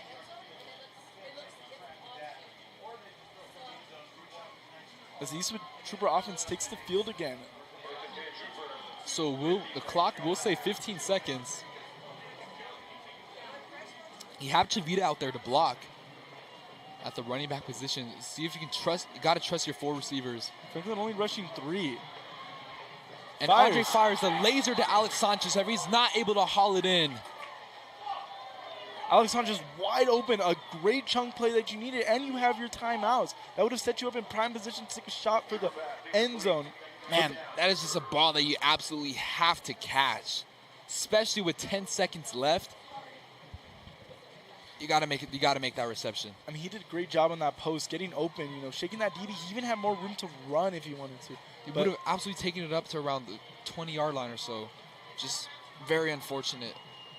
However, Jude Walker will get the reception and be pushed out of bounds at the 50-yard line. 5 seconds left to play. He just got focused on running that ball downfield instead of catching it first. And they call a timeout for an injured player. So it's going to be a timeout on Franklin. Clock says 2 seconds left. So maybe Jude was not out of bounds before he was down. Which is going to give them one more shot here, one more play. At the 50-yard line, what can you do if you want to get some points up? If you want to get some points up, you know what you have to do. You have to heave it into the end zone and just pray someone catches it. Now, that's what everyone's going to want them to do. But what I think they should do is just run the ball up the middle or even just take a knee. You know, you don't need to be taking that chance, you know, with 2 seconds left in the half. You know, and giving the Franklin Cougars a chance to return that pick, as we saw before in the El Dorado game. El Dorado tries to throw the ball with a few seconds left in the half, and Jaden Deal takes it all the way back. You don't want that to happen to yourself. So if you played smart here, just run that ball up the middle, go to half, and get reorganized. Well, we'll see regardless what Eastwood will do. Obviously, we know they're very smart coaching. You have 2 seconds left to play. Not going to take a very risky shot here. We see the defense playing. We see the safety's playing up high. Yeah, you just don't want to give the Cougars a chance to return that ball on you. You know, if they happen to intercept it, you know. I mean, if they do, so say Jaden Martinez does take it up the middle and he gets through the line, into the secondary. Do you think we can see some lateral movement? I don't think so, because Jaden Martinez is very confident in his running abilities. He's going to want to take it himself. Jaden Martinez is going to be lined up at receiver, and Chavita's going to be out there in the backfield, probably to block. And an Eastwood timeout is called. So their second timeout, 2 seconds left. See if Lopez is just going to try and dial up the right play here. I think he's just taking his time, trying to see what he wants to do. I think he is going to take a shot downfield. I think that's what this timeout is for. He's going to try to tell his guys, hey, just get open. Or maybe he's telling them the opposite. I don't know. Just get open. I mean, we've seen this Franklin secondary, which looked very promising at the start of the game, seeming to fall to Jude Walker so far tonight. I mean, what do you want to do? Maybe, you think Franklin can double him? You think they're going to double him here on this play? I think everyone's going to be double on this play. As you see, they have those high safeties. So if you want to take a chance in the end zone, they're going to have the guy that's initially covering them, and then they're going to have those high safeties there. So most likely they're only going to rush 3 on this play. Maybe 4 there. As you're right, the linebacker drops back. Andre has the pressure coming.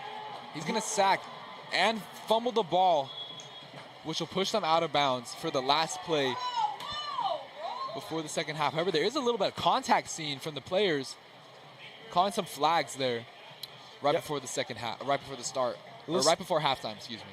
A little scuffle at the end of the first half, not what you want to see, Frustration there as you spend the timeout to dial up the right play there, and it turns into a turnover. I think the frustration was in on the contact on Andre, as I think they kind of kept blocking him and going with him after the play was even over, and that just led to the frustrations blowing over. Anyway, your score is 23-17. The Franklin Cougars have the lead and will receive after half. Your thoughts, Eli? I believe that Eastwood's just going to have to bounce back, their defense especially. Offense looked very promising in the second quarter. Obviously, you got to trust in your guy, Andre Sainz, to just make the right plays. We've seen the connection to Jude Walker so far tonight. Maybe see what he can do to his other receivers on the opposite side of the field. But regardless, I believe that Eastwood's going to come back with some intensity here in the second half. Defense, especially, having to step up. Yeah, and let's see what they have cooked up for the second half. We'll be back right after this.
Welcome back, everybody, as we're here to kick off the second half with 23-17 being the score here. The Franklin Cougars are leading against the Eastwood Troopers, and Franklin will receive the ball to start the second half first in the third quarter. Stephen Buck, how are we feeling about this second half? What is Eastwood going to have to work on that they sure have talked about in the locker room? I mean, yeah, Eastwood, showed a lot of good in the first half, but there was also some parts that definitely need to be fixed, cleaned up. So the defense needs to really be working on setting that edge. They're letting the running back get outside too much. They're not really setting that edge, and the receivers are getting their blocks off. DB's not really getting off their blocks, and the offense just needs to keep doing what they're doing. Keep getting the ball into the hands of their weapons. Jude Walker's had an amazing first half. Absolutely. Keep incorporating that run. Keep getting that run developed. Jaden Martinez has been breaking out, getting more yards per carry, and if they keep doing that, they set that edge and keep getting the ball into the hands of their weapons, they should be in to take this lead and have a great second half. One thing directly I think they do need to work on is getting the ball into the hands of other receivers. I mean, obviously we've talked about the talent from the clear wide receiver one, Jude Walker, but we've seen the targets to Caleb Flores. But maybe we've seen obviously the targets to Alex Sanchez too. But target the entire other of the field. I mean, those previous two drives were just Jude Walker, but they have plenty of other options there on the offense. I mean, yeah, you have the sophomore Andrew Jackson, real young talent working in there. He has size. Throw him that ball, feed it to him, and he's definitely going to get some yards after catch. He's gonna fight for those yards, and absolutely a big man to bring down. Like he sure is. Obviously, we've seen him step up as Aiden Manhart went down with the injury. And we hope that he's all right. Other than that drop earlier in the half, Alex Sanchez had been playing well. He's been getting open. Even in that drop, he was wide open. A very crucial third down receiver he seems to be when you need him the most. He always seems to be open. And then, of course, the penalties from the end of last half, as we saw that little scuffle, taking effect now. Troopers are going to be able to kick the ball on the 45. This is the perfect squib for them. This is their situation. Absolutely. We've seen Brandon Gomez, who just loves to do these short little squid kicks to the receivers out on the opposing team. This will line up perfectly for them. They can get it behind the 20-yard line. I mean, yeah, with the Franklin offense ready to take the field, that defense is really going to have to try to find a solution for that run game. Maybe not like shut it down completely, but start finding that solution. Absolutely, just like steal the outside. One thing specifically. And they go for an onside kick. Obviously trying to match Franklin's energy from the first half. Yeah, and, that onside kick mentality by Franklin is a little strange, but, it's how they do it, I guess. Yeah, I mean, it hasn't worked out for them at all in this entire game. But maybe, I believe they're going to continue to do it in the second half. So maybe eventually it'll work out for them. And it could especially work out for them in a very crucial moment where they're down some points. But regardless, here comes the Franklin offense taking the field for the first time in the second half at the 35-yard line. Obviously, Ernie Powers, number 4, your running back there, has been an absolute threat tonight, along with number 20, Atreyu de la Riva. And, of course, the quarterback himself, Lucas Garza, who's played very well this entire night. They hand it off to Atreyu. And Atreyu takes it up the field, picking up a first down if he isn't ruled down short by number 21, Diego Mendoza. And it will be enough to move the chains for them. So first play of the game, this Franklin running back room, which has just been outstanding the entire night, picks up a first down. Yeah, I mean, and let's take it back to number 5, Lucas Garza. He's really been a playmaker for them. Low key, because you have that offense led by Ernie Powers and number 20, De La Riva. But just when you start counting those guys in, the quarterback will take it for a run, or even better, he'll throw that screen like we saw earlier, or that bootleg pass. So the Eastwood offense has a lot to take account of. You can't really count out anything on this team, as they've shown efficiency in both running and passing. Absolutely right. Just talk about a very hard run there from this running back. Of course, we've talked about Ernie Powers, who's just been the star running back here for this Franklin offense. But Atreyu de la Riva, who's looked very good, in this game, fighting for plenty of yardage. As of course, Ernie Powers is going to take it up the middle, going down the sideline towards the 30, the 20. Doesn't look like he's going to be stopped, and he takes it in for a Franklin touchdown. His second of the night, one on the ground and one through the air. I mean, once again, he's just, fighting off that contact and then just bouncing out to the outside. That play starts up as a simple, just up the middle, halfback dive run, and then he gets that contact, gets off it, bounces to the outside. The outside's not set there. and the safeties, the corners can't catch him. He's really a game break. He's that game-breaking speed to him as well. Once again, just talking about his strength. Obviously, he shoves off a tackle or two, and then he sees what else is available for him to do. Seeing the outside and how he was able to get free, as the extra point is good, leading it a 30-17 game in the start of this third quarter. So Eastwood offense going to come out now, having to bounce back and definitely pick up some points here as they're down 2 possessions. Yeah, as these teams are going to really have to go blow for blow if the defense aren't going to settle in. So that Trooper offense has kind of a good amount of pressure on them, even coming into this first drive in the third quarter. As if they can't match the score, who knows what that Franklin Cougar running game will come back out with. Absolutely. I mean, just, along with the running game being very consistent, another very good thing for them is just how much time they're able to take off the clock with the running alone. I mean, we saw it in the second quarter, how they were just able to shave off around 6 minutes on that one drive alone, which Eastwood did prevent them from scoring, however. Yeah, but it led to the Eastwood Troopers not having a lot of time to have that offense, you know. And Jude Walker with the reception there after the onside kick, taking it to around the 40-yard line. However, there's a flag that is going to be thrown there from the referees.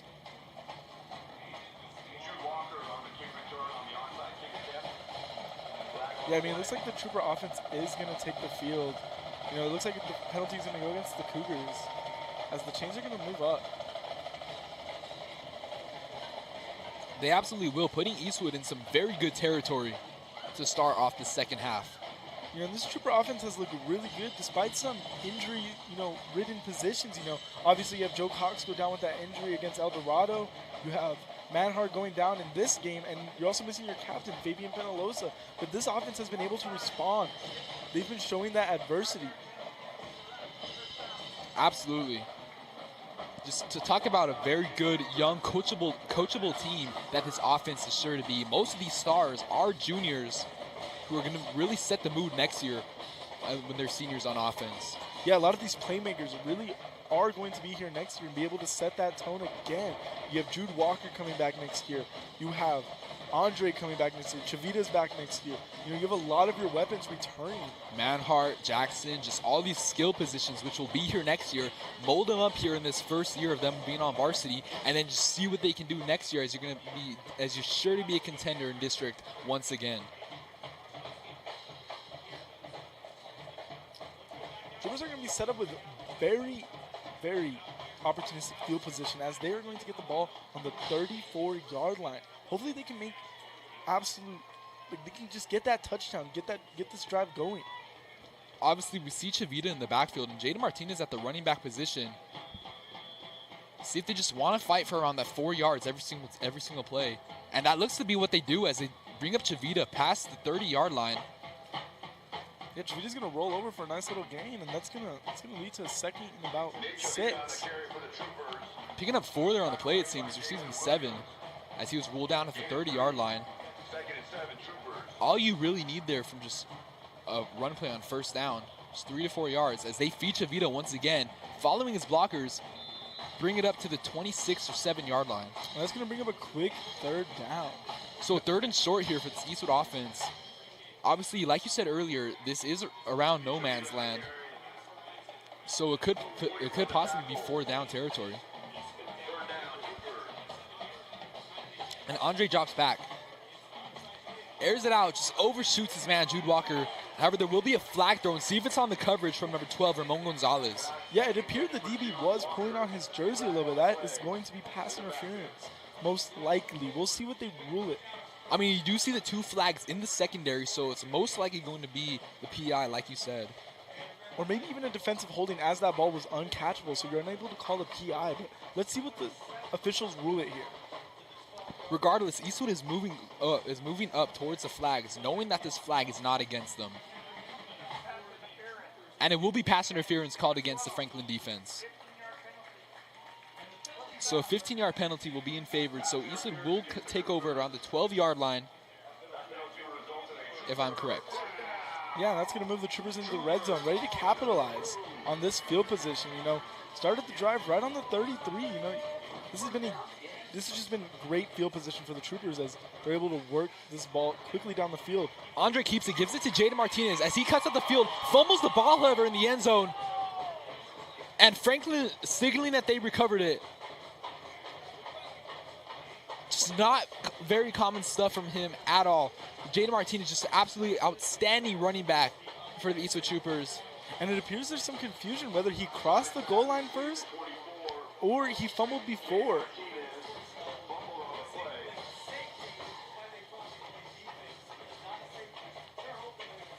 And they're hoping, you know, that ball went out so they can get that touchback. And while the Troopers out there are hoping that ball was in for the end zone, you know. It looked to have been. I mean, so we saw it. Excuse me, it will be ruled against the Troopers, so Franklin will get the ball. Just another misfortunate turnover for them when they need it the most. You know, and it's unfortunate, you know, great play by Andre. They're rolling out of the pocket, making time for himself and finding that open receiver. And just not the way you want the drive to end, you know. We know Jaden Martinez doesn't really fumble, you know, but just at this key moment when you're having to go blow for blow with this Cougar offense, and with it being a touchback, they're going to get the ball on the 20-yard line. So they're not in as much pressure as maybe you thought they were on that one. Absolutely. See if defense can just come up here with this play. Obviously, defense, if you got to shine now, it has to be now. You're down 13 points, and it could potentially leading to more. As you give it, they get off to Atreyu, and Atreyu will take it up to around the 25-yard line. Call it 5 on the play there for him. And once again, that running game just not really, you know, the D-line did make initial contact there in the trenches, but, you know, it was an arm tackle. The trenches, you know, you need to really get low, get that tackle in, but he just carries him for an extra 2-3 yards to make that a 5-yard gain. I mean, see, like you said, all the yardage that you see from these running backs after contact, as they're just so big and powerful, refusing to go down. See, and that is the stop the Troopers needed, number 15. That's going to be Aiden Veda with a great tackle. You know, really setting this tone for 3rd and 4. Really good stuff there from him. Obviously, you see this defense is going to have to get in there, just play harder like that. Aiden Veda setting a great example there for this Eastwood defense. Having to play just aggressive and hard like that, bringing in the safeties, maybe blitzing one and having the other go back with the receivers.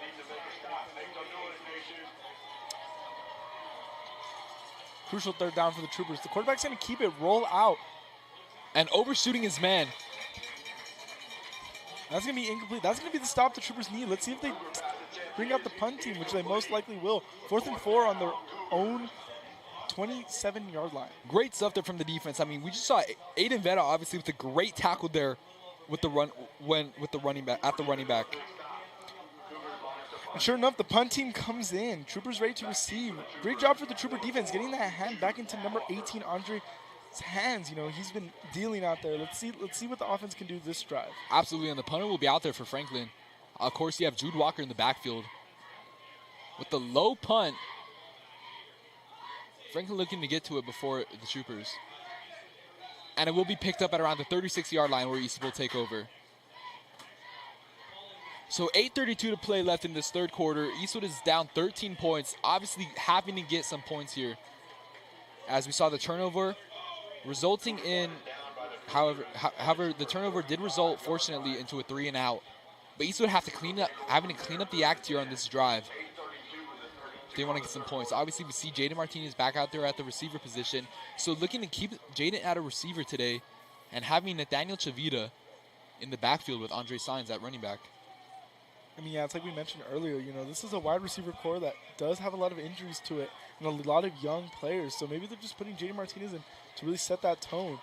The screenplay there for Jaden Martinez working out in favor as he picked up around 6 on the play there for the Eastwood offense. Great stuff there, bringing up a 2nd and 4. And you see that confidence they have in Jaden Martinez there. You know, he did unfortunately have that goal line fumble, but they go right back to him as he is a really shifty runner. And, you know, despite his size, he could really shed those tackles and, you know, make opportunities for himself, even if there's no blocks. Talk about a standout player on the offense as one of the Franklin defenders there looks to be cramping up at around his calves or his hamstring. That is number 33 there, Jalen Williams, who we saw come in earlier for the running back position. Would obviously be a big loss for the Franklin defense. I mean, let's go back to that last defensive drive for the Troopers. You know, just a great way to, you know, start off, the second drive of the second half. Yes, they let up the touchdown initially in the half, but way to stay confident in yourself and your guys out there to get that stop after a costly turnover. Absolutely. Good to see Jalen Williams walking off the field after the injury. See if he'll head to the bench or if he'll be fit for the remainder of this drive. But 2nd and 4 is what's the play here with 8:11 remaining. As play resumes, it will be 2nd down and 4 to go for the Cougars. Eastwood is gonna have to make some very good plays here on offense, which they've seemed to have done all night. Obviously getting the ball into their skill player positions as Jaden Martinez is out back in the backfield, cutting up some room into the secondary already, being brought down to the 50-yard line, picking up a 1st down for the Eastwood Troopers. Just a great run, cutting it up outside and having that lane there was just really fortunate for him. And, with his shiftiness too, he makes a guy or two, misdirect themselves and, gets that 10-yard carry. Already putting them in Franklin territory as the ball is at the 49-yard line. Jaden Martinez, who we've seen play receiver and running back today, doing very well at both positions respectively. And he will be back out there at the running back position. Andre dropping back, having 2 running backs block. Having a wide open man out there, however, he overshoots Caleb Flores. Just 2 overthrown balls to a wide open Caleb Flores today. Got to be very frustrating for that young man tonight.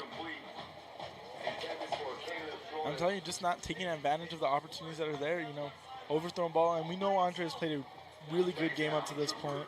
It's just those 2 deep balls, that's a game changer right there. That's points on the board. Absolutely, 2 touchdowns that just would have been crucial for Eastwood to get. Just slightly out of the hands of his receiver. As Andre drops back once again, throws it to Caleb Flores there. And Caleb Flores taking up the field with some speed. Picking up a 1st down and more, being brought down at the 23-yard line. So he doesn't get the pass on the previous play. However, he picks up a 1st down and then some for this Eastwood offense, putting them back into the game. And it looks like we have an injury on the field. That's going to be number 55, Christian Baeza, the center, also known as Crab. We do know he has been dealing with some knee issues. Could this be flaring up again now? Obviously a big loss for them there if they do lose him. Christian Baeza, Crab, just been an outstanding player his entire career of high school. Let's talk about really just the backbone of this offensive line. Yeah, and the offensive line is also full of young stars as well. You have what's it called? Bryce Ivy, of course, one of your captains. You have Jaden Quintana, who's barely a junior, and he will be back next year. And he is starting on the left tackle today. Looks like he's going to come in for the center position to take over for Crab. Jaden Quintana, who's done very well when he started. Obviously, we saw him go in the St. John Bosco game. And Crab is walking off the field. Very good stuff to see him up and walking once again. Yeah, so they put Carl Fuller in at the tackle position. And Jaden Quintana at the center. We also have Miguel at the guard position. Lots of young talent here on this O-line and this team in general.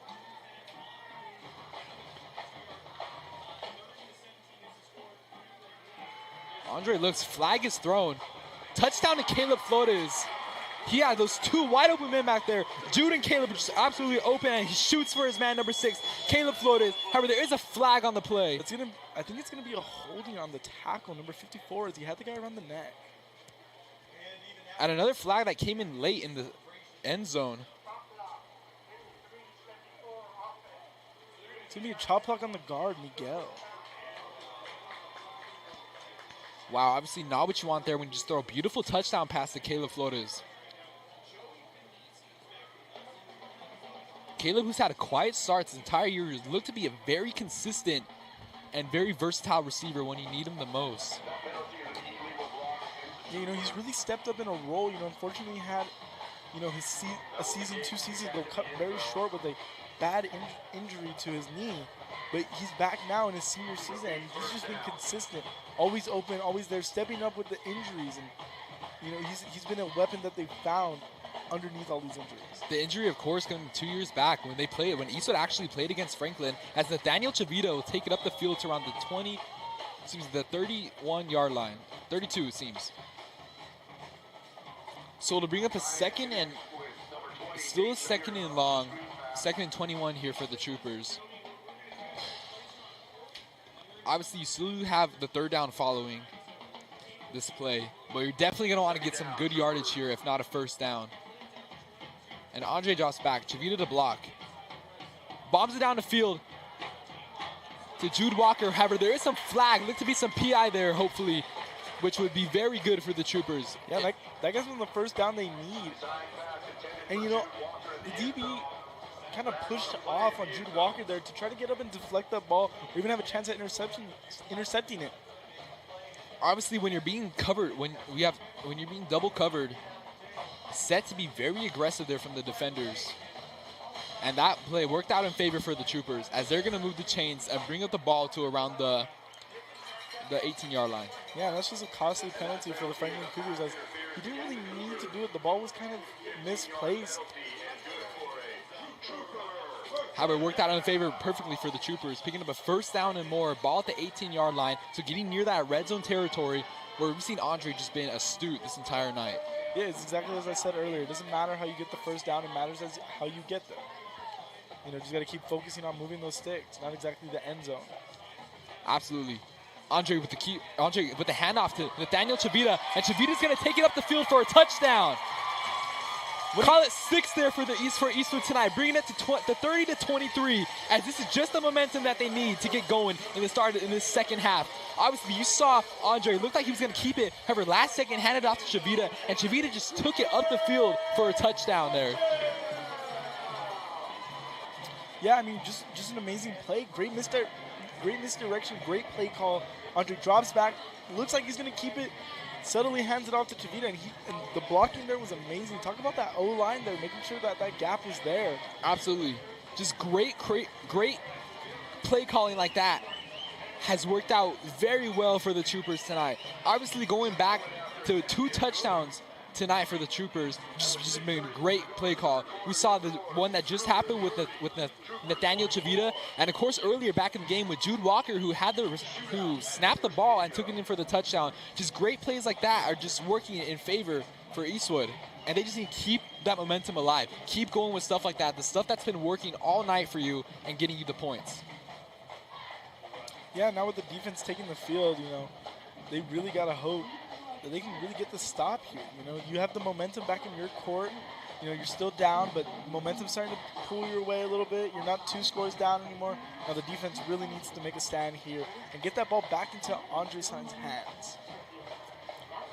We've seen what this Eastwood defense can do tonight. Obviously, they've had their moments where they've stopped the run and just worked out in favor of them, as the previous drive for Franklin offense was a 3-and-out.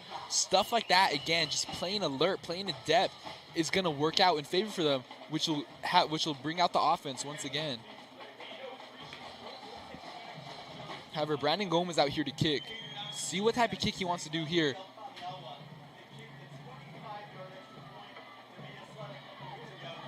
As Franklin will take over at the 39-yard line back in Eastwood territory. Number 15 there with a reception, Noah Friesen, who's actually a quarterback himself, with the reception, or excuse me, with the return. Good return by him, getting the Cougars up to the 40, you know. That's good field position for them. Let's see what the defense can do here, though. They had a really good last drive, you know, allowing a play for 5 yards and then holding firm, pinning the Cougars back in their goal line and making them punt, leading to the offense getting 7 off that. Just stuff like that, again, will work out very well for the Troopers tonight. And that is absolutely what they're going to want to need, need leading into this 3rd quarter. However, they hand it off to Ernie Powers, and Ernie takes up the outside, only has 1 man to beat, and will be brought out of bounds by Jaden Deal and Matthew Yarbrough. Jaden Deal flipping over the sideline, it seems. Yeah, and that's it again. That outside edge is not being set.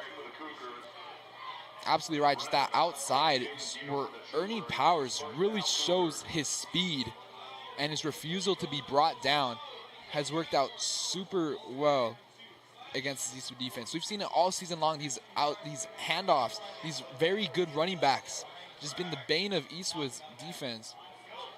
Hand it off to Ernie once again. However, he'll be brought down for no gain there. Call it Victor Araujo with the tackle. Yeah, there was just nothing there. See, that's what they need to do. They need to set that edge. You see how Ernie went out to the outside? There was nothing there. He tries to cut back in. Boom, Victor Araujo there to make that great tackle. Bringing up 2nd and 10. Let's see if they can keep that same mentality going, setting that edge. Absolutely, more stuff like that. Force the QB play there.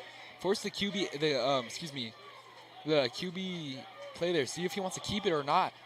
Just to force them for some pressure. However, Ernie shaving some tackles. Only has one man to beat. Eventually being brought down at the 16-yard line by number 19 on Eastwood. That is, of course, no one else than Jose Castellano there with the tackle. Once again, just kind of a missed opportunity by the Troopers there. They have him early. They don't bring him down. They get him in the linebackers. They don't bring him down again. And that just allows him to get that big gain there again. Obviously, we've seen these safeties, which has been the key tacklers here against these running backs, since the running backs are already taking it up into the secondary.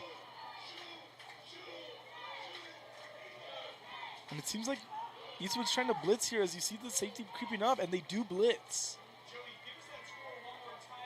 However, Trejo is going to take it up to around the 5 or 6 yard line.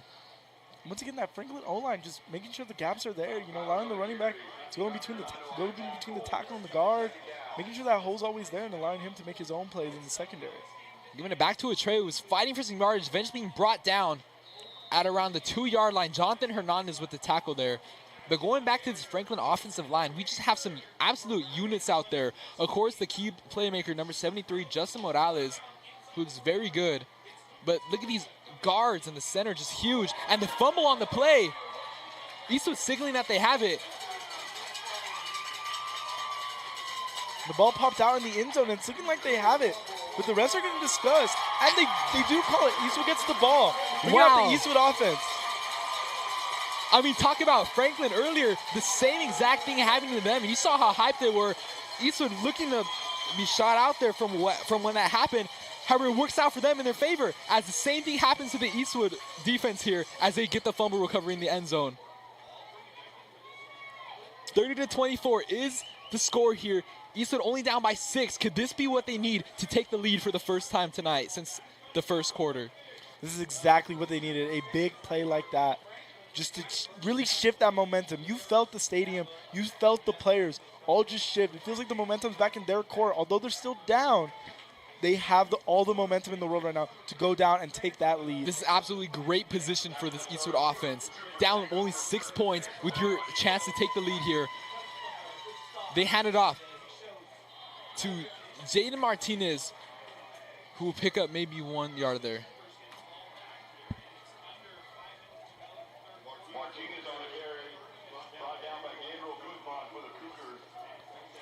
So no gain there. It's still going to be a 2nd and 10. Ball is at the 20-yard line.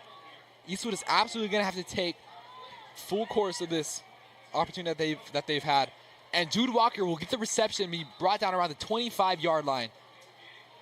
That's going to bring up a 3rd and 5. Now, this is an important play call, an important play in this game. Although it's the 3rd quarter with 4 minutes left, this is your opportunity to go down and really take that momentum that I just said that they had gained back in their court. 3rd and 4, this is a crucial down for the Troopers. Absolutely, it is a 3rd and 4 here. They're going to hand off to Martinez. Martinez is going to take it up the field, looking to get a first down. And looks like they're going to give it to him. That's going to be a first down for the Troopers. What a great run by Jaden Martinez there. Great play calling there. You see, obviously, the offensive line opening up just a straight lane there for Jaden Martinez, following his blockers. Obviously, he knew he was going to get hit there in the secondary, but it was enough to get the first down and more. So he's enough to get the first down. Andre's going to keep it. Give it to Jaden Martinez on the screen. Fighting for some yards, being brought down around the 34. Call it 4 yards there for a 2nd and 6. Yeah, just a decent read by, there was really nothing there on that RPO. The handoff was covered, so he just goes ahead and slings it out and gets the few yards he can get. 2nd and 7 as Andre drops back. Slightly overshoots Caleb Flores once again for the 3rd time tonight. We've seen how Andre wants to go to his wide open man there. Caleb always being open in the back in the secondary. Yeah, they're just struggling to connect to each other, which we haven't really seen from Andre, except maybe taking it back to that second drive. Andre's been on point, connecting with all his receivers, but it just seems like him and Caleb Flores are not on the same page. Absolutely. I mean, we've talked about how he's switching the field from not just targeting Jude Walker anymore. Caleb Flores, we've seen him always getting open. His 5 men out there for this 3rd and 7 with the defender coming in his face. He has Jaden Martinez there with no flag being thrown after that hit. Yeah, just not exactly what you want to see on your 3rd and 7, you know. O-line really needs to set those blocks as they only rushed 3. And it seems like he got through unblocked, number 50, with the pressure, and that's going to be Alec Alvarez there for the Franklin defense, and Eastwood is going for it here on 4th and 7. What do you do here? As you give it to Caleb Flores, who has a 1st down and more, being brought out of bounds towards the 40-yard line in Franklin territory. Great play call and great execution there. Obviously, we've seen Andre go to Caleb all night, sometimes in misshooting him. However, he gives it there, pinpoint accuracy with the perfect play, picking up a 1st down. Yeah, what a risky play call. You know, you don't normally see that from the coaches. But when you have that, you know, little bit of momentum still with you, you got to take that chance. And him and Caleb Flores finally connect. They were on the exact same page. You know, the previous time they connected, unfortunately, a flag brought it back. But there you go. Big play by Caleb Flores and Andre Saenz connecting. It's great stuff there. Just absolutely great call for them. As they'll have a fresh set of downs here at the 47-yard line. Andre hands it off to Chavita. Chavita taking up the field, having a 1st down and more, eventually being brought down to around the 36-yard line. What a move by Chavita in the trenches as the linebacker blitzes, kind of gets through untouched. And he just hits him with a little stop-go, and the linebacker just misses him. Great run by Chavita. Obviously, you have these 2 great running backs in Nathaniel Chavita and Jaden Martinez. With Martinez out there playing the receiver position, Chavita really stepping up to be the key running back here for this Eastwood offense tonight. Bringing it up to around the 33-yard line there. Bringing up a 2nd and 7. Once again, this is the exact points I was bringing up at the beginning of this half. You know, they really had to go out there and seal that edge, exactly what they did. They got a big play that they needed. They needed that big play. And the offense has just been doing their thing that we've seen since, you know, about the 3rd drive last half. Andre shoots it, and it's going to be intercepted by the Franklin defense. Number 12 there, Ramon Gonzalez with the interception on the coverage on Jude Walker. Ball a little bit just misthrown. And when Eastwood thought they had the momentum the most, when everything was working in their favor, these turnovers once again coming back to just harm them. Yeah, you know, not a lot of separation on that play. You know, if you want to make that catch, it has to be a lead ball placement. As you see him, he kind of targets the inside shoulder, kind of lower, maybe even the inside hip, and the DB reads that and gets that. If you want to make that throw, the outside shoulder is where your target should be, slightly above it, and make it over him. Eastwood absolutely would have taken the overthrown pass there to the interception. However, see if defense can make a play here as they're pushed back far into their territory. They're going to stuff him on the first play, but he keeps fighting forward for about a gain of 1.5, give him 2, bringing up 2nd and 8. And it will be a 2nd and 8 with the ball at the 5-yard line for the Franklin offense. Ernie Powers, who's just been the very dominant running back here tonight, only able to get 2 there on the play. See if he can get them into a more manageable situation. And they do that, taking him to the outside where he shined again all night.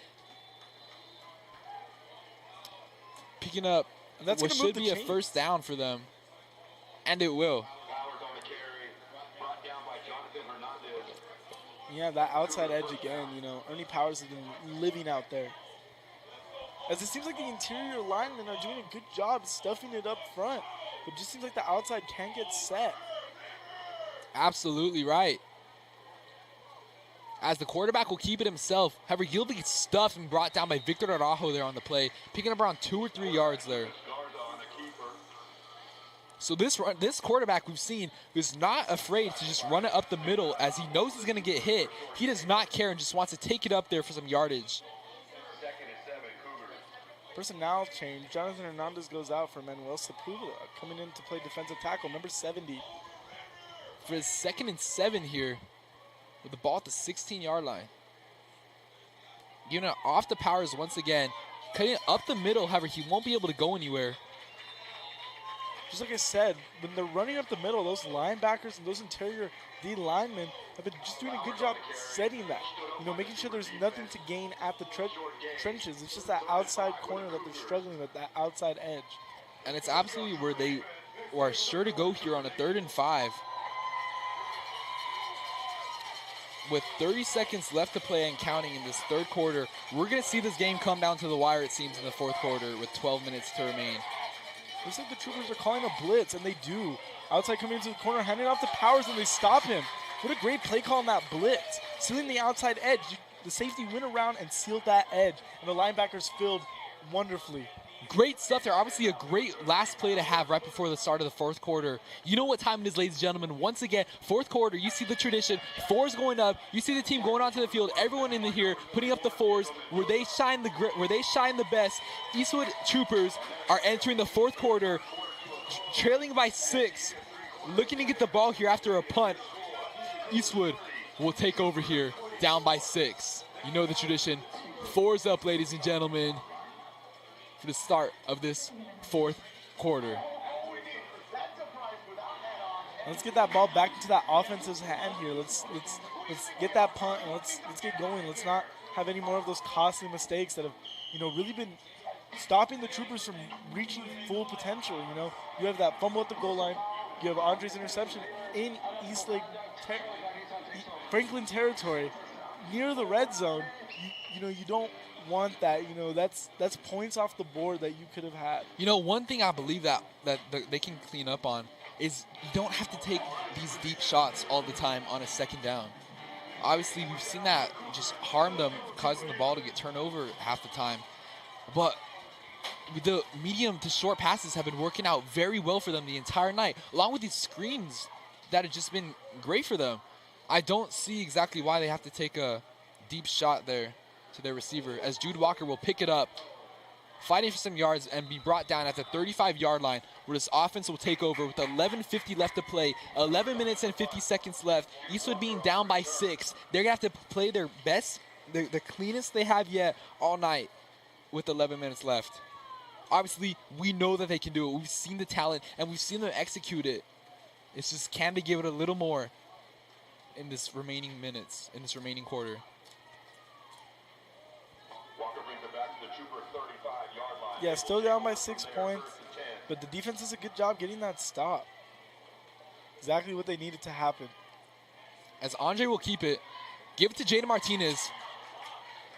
And Jaden will fight for some yards, being brought down around the 49-yard line, picking up a first play and more. Great play calls like that have been working out the entire night for them.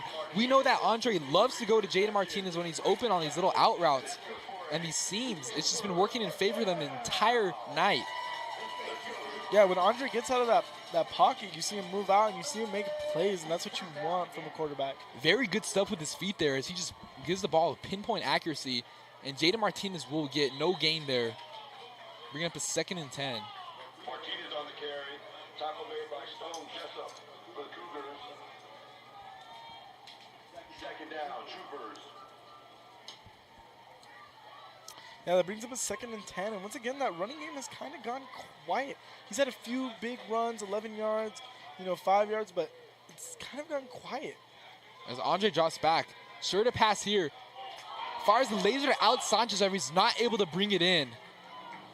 Yeah, that was a good ball, placed to where the linebacker can't reach to it, placed to where the corner can't make a play at it. Absolute power on it, and Alex Sanchez just can't get his hands on him. It's the 2nd drop ball of the game.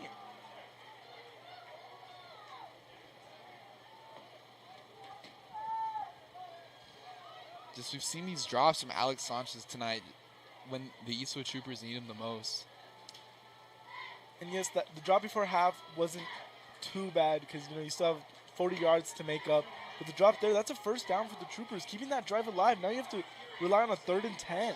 Absolutely. I mean, it was a great ball, too, Alex was being double covered there. And the Eastwood Troopers will take a timeout. But Alex was being covered double there, and that was just a great ball from Andre Sainz. Just Alex not able to bring it in. Yeah, timeout called, as it seems Coach Lopez is kind of furious out there, as if one of the receivers did not understand the play call. See what play he's going to want to dial up here for this 3rd and 10. Obviously, 11 minutes left, and you are at the 49-yard line. Could this potentially be 4-down territory? It just depends on what they do on this 3rd down. If they don't get any yards on this 3rd down, you might want to just consider punting it. But if they get into a manageable situation, let's say 4th and 4, 4th and 3, then you consider going for it, keeping this drive going, because, they've stalled Franklin the last 2 drives, but you don't want to tire out your defense and let Ernie Powers keep finding that edge and wearing down your defense. So they really need this 3rd down to go well for them. Absolutely. Maybe we can see what Andre wants to do with his legs. We see him running to the outside this entire night, and where he serves up some lasers, but maybe if he wants to play it safe and pick up some good yardage there, he can run it himself. Empty backfield. He's going to throw it wide open, man. Alex Sanchez making up for the drop that he had, picking up a 1st down for the Eastwood Troopers. See, and that's the play you need to have. You know, you've had 2 drops, one being pretty costly, you know, not keeping this drive alive. But there he goes. He makes up for it. He keeps the drive alive. Absolutely a crucial 1st down that they needed there. As it was a 3rd and long, Alex Sanchez was able to deliver when it mattered the most. And Andre drops back once again. Defense coming towards him. Overshoots Caleb Flores, however, once again. And once again, you know, we saw that last week in the Eastlake game. Yes, it was more of a blowout that game, you know, garbage time, and he was just taking shots. But this game is a 7-point game, and there's not a lot of separation between Caleb Flores and the DB there. He doesn't need to be eyes on the end zone. You know, he has 10 minutes in this quarter. You know, he has time to get down the field. He just needs to work on moving those sticks and not trying to get it all in one play. Yeah, I mean, absolutely. That's one thing that I believe personally that he should do. However, Jude Walker with the great reception there with triple coverage. Yeah, he kind of made something out of nothing there, going back on the comeback and, you know, leading to a manageable 3rd and 3. A great 3rd down for them here. Obviously, we've seen just those routes like that, those short and medium routes where the skill players shine the best, has just worked out very well for them tonight. You don't exactly have to take these deep shots all the time. As they give it to Jaden Martinez to follow his blockers. Jaden has a 1st down and more, being brought down at the 20-yard line for the Eastwood Troopers. Just when you need it most, that run game comes back to life, right when the Troopers need it. Great run there for him. Called 13 yards on that run there. We've seen Jaden, who's either getting stuffed a little bit short from his defense, as he did in the 1st quarter, or he's picking it up, plenty of yardage there. And he gets tripped up a little bit there from the defensive back. No flag on the play, as the Trooper sideline was looking for that flag, but the ball was just a little too ahead, and he gets tripped up kind of after the ball passes him. Obviously, there was some contact there as he looked to trip up Jaden Martinez, but that play has been working for them the entire night. Obviously, we see Jaden just going out on the little short route, and he gets plenty of yardage there. However, Franklin was able to make a play there on defense, even if it was a little bit dirty. So 2nd and 10 here for them. They feed it up. Oh, excuse me, they don't feed it to Chavita. And Alex Sanchez has some strong hands, picking up a 1st down and more. See, there we go. Just when you need Alex Sanchez to come up, he starts coming up. You know, we mentioned those 2 costly drops, but now, here he is. He's dialed in. He's ready to go. 4th quarter, Alex Sanchez. Let's talk about him. 4th quarter, Alex Sanchez has done very well for them so far, the entire season long. Obviously, he is playing at the tight end position, it seems, as he is a very tall receiver. Kind of a rare formation for the Troopers. Andre drops back. Defense coming towards him. However, it's going to be a sack for him. Looked like he was going to get rid of that ball. Just didn't have the time to get rid of the ball. The D-line got him fast, especially from the edges. You don't want to risk fumbling that ball, trying to throw it away. Best case scenario there was taking that sack, as he just didn't have time to let his routes develop. Absolutely. You saw the guards in the center sort of collapse there on the play, allowing the defenders to just get in right away there for him. Ball is going to be at the 17-yard line for the 2nd and goal. They bring in Andrew Jackson at the receiver position. Having 5 receivers out there. They do need a lot of yards to get, so let's see what they cook up here on 2nd down. As they do still have another 2 downs after this one. Great coverage there. Slightly overshooting Andrew Jackson, who was open there in the end zone. And it seems like Andrew Jackson kind of stopped on his route for a second, and he just didn't keep running through it. If he does, that's a touchdown. Andre laid a beautiful ball there for him. Absolutely. I mean, maybe Andrew Jackson could just jumped up a little bit. Obviously, he has that height that he can use. He was past the defensive back. That would have been a great touchdown for them, which would have gave them the lead. However, it is the 3rd and goal here for them. 3rd and goal, you know, maybe you're not even thinking end zone here. Maybe you're just thinking, I mean, of course you're thinking end zone, but, you know, they do also just need some yards. Off the ball. Intended for Nathaniel Chavita. What do they do here? We've seen the field goal already, the first drive of the game. You know, Eastwood sideline was visibly upset with no penalty there, as there was a bit of early contact between Chavita and the DB, but it looks like they're going to bring out the kicking team. Derek Messer getting ready for his longest field goal of the season. Ball's at the 17-yard line, so it will be a 34-yard attempt here for him.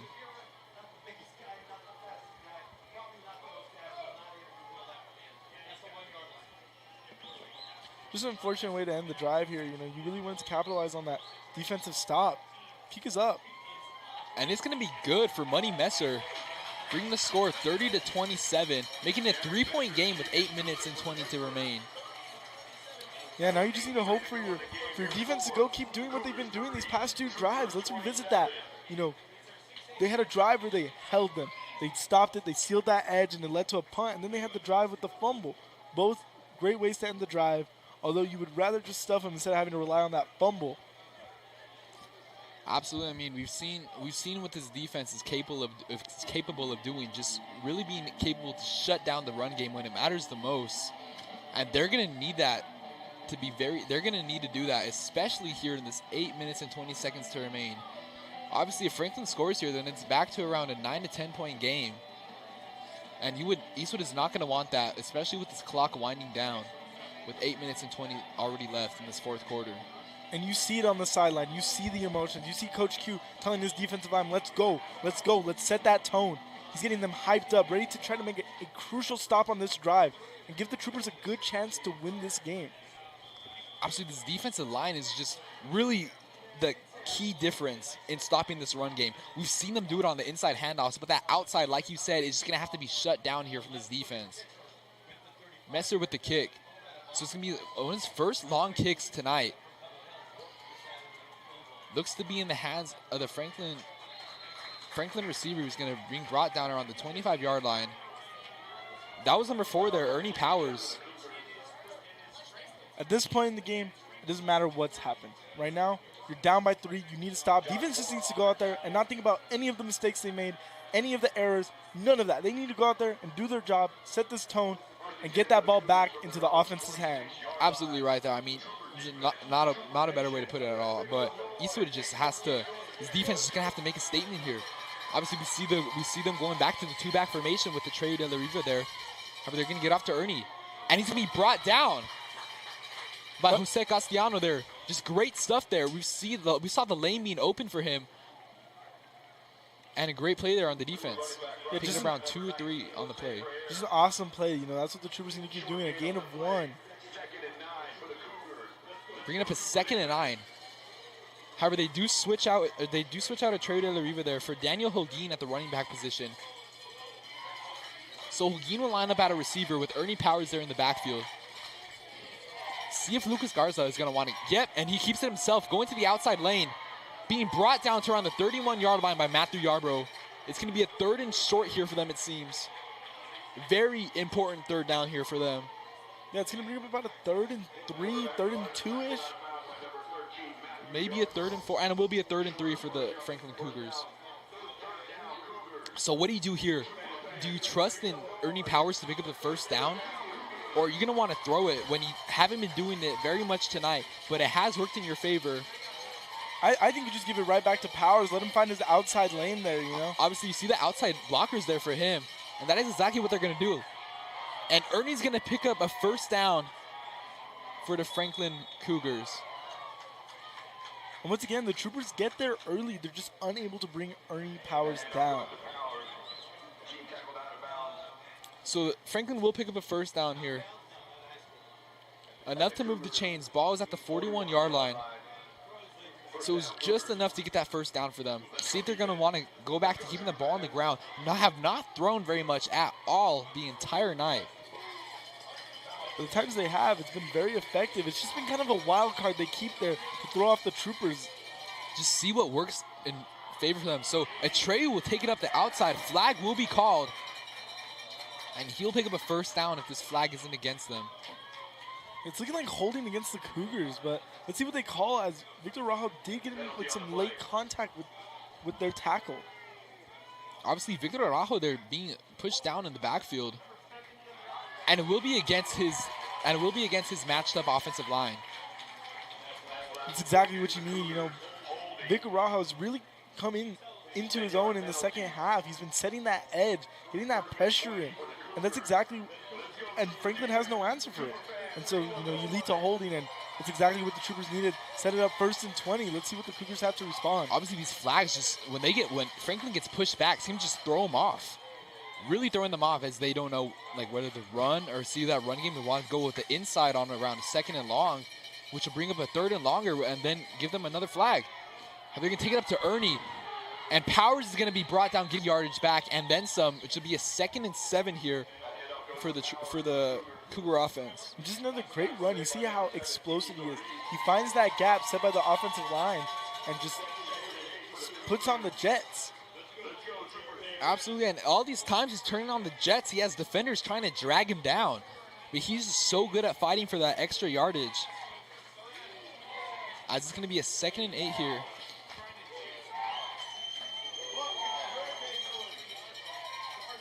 And they give it back to Powers.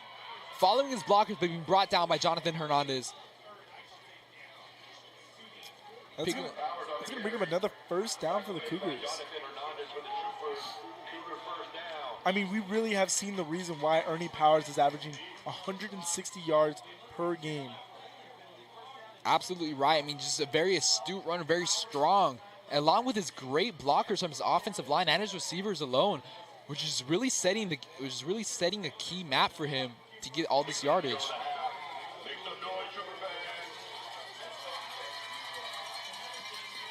And they fumble on the play. Eastwood signaling that they have it. Look at that, Jonathan Hernandez got on it. Did the quarterback muscle it out? Let's see what the ruling on the field is. This would be huge for the Eastwood offense. Seeing what it's called. And it looks like Franklin will keep it. Maintain possession.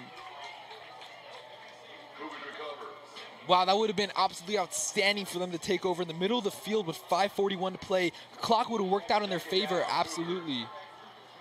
And it appears quarterback number 5, Lucas Garza's helmet came off. And he's going to have to exit for a play, or it's going to cost him a timeout. And out comes number 7. That is Jaden Villa there at the quarterback position. Obviously, we don't expect them to throw here, as just continue to hand it off like they've done all night. But it will be a 2nd and 12 with the ball at the 49-yard line, backed up in Franklin territory. Linebackers pressing up. Looking to bring the blitz here. However, it's not going to matter as Ernie Powers fighting to go down, eventually being brought down at the 37-yard line. This Eastwood defense just allowing him to get through them and just shove off these tackles. And it's like I mentioned earlier, just like the El Dorado game, they look stout in the 3rd quarter, but, you know, offense getting out fast, and it's just leading to the defense being tired. This defense really just having to lay the wood down on the running back, just have to tackle.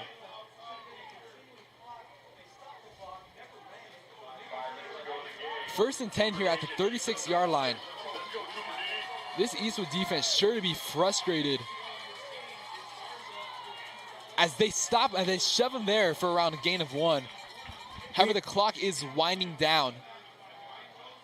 Yeah, you know, by the time this drive is over, points or not, they may only have one chance at a drive down the field. And this is where that timeout earlier with a bit of play call confusion comes into play, because you're running low on time. And now you're missing a timeout due to an error early in the game. It's just like we mentioned at the beginning of the game. These mistakes are costing Eastwood. It's silly little mistakes along with the turnovers. It's just not what you want here when you're down 3 points with a clock that's going down very fast. Handing it off to a trail there. The defender was not able to get in there for the tackle, which would have lost one. However, it will be a 3rd and around 6 or 7 here. So 3rd and 7, very important 1st down here for this Franklin offense. Obviously, don't know what you can do here in no man's land. You're not going to want to take a kick. I mean, there is only so much they can do with that T-wing formation, as it's mostly going to be runs or simple throws. So I'm thinking they're just going to go back to the run game here, see what they get, and see how that 4th down is looking for them. Take a look at that right side there for the Franklin. You think that's going to be an outside handoff to Ernie? I mean, he has his 3 receivers there. The quarterback's going to keep it. Going to lob it up, and it's going to be completed to Ernie Powers, who's going to take it in for a touchdown. And just exactly what throws them off. As you've seen, they've only thrown about 4 passes this game. And is that going to put the game out of reach for Eastwood? I mean, that's not out of the question with 3 minutes and 34 left to play. And once again, like I mentioned, only 2 timeouts. And, you know, it kind of reminds me of a play I saw, you know, back in 2021 when UTEP made the Albuquerque, New Mexico Bowl. They did the exact same thing. They pounded the run straight up the middle, and then they do a little toss over the line, and it just went to the house. It's exactly the same play. Jaden Deal did block the extra point there, however. It looks like he might be called offsides there. And it will be called against Eastwood. And yeah, now this game is a 9-point game. That's a 2-possession game. So Eastwood's really going to have to hurry up. You know, their offense has been kind of methodical today, going through the process. And now they have to speed that process up. Can quarterback Andre Steins handle it? Franklin getting the extra point, so it is going to be a 10-point game with 3 minutes and 34 left. Eastwood obviously this would be. We knew the stakes heading into this game. We knew that no matter who was going to lose, it is not going to look good for them playoff-wise as they'll fall to 3-4. This is silly little mistakes every single week, messing up the Eastwood Troopers. I mean, we see the turnovers too. Turnovers haven't been so bad so far in this game. Yeah, it's just those mistakes, man, that just mess them up. Obviously, we see these runs.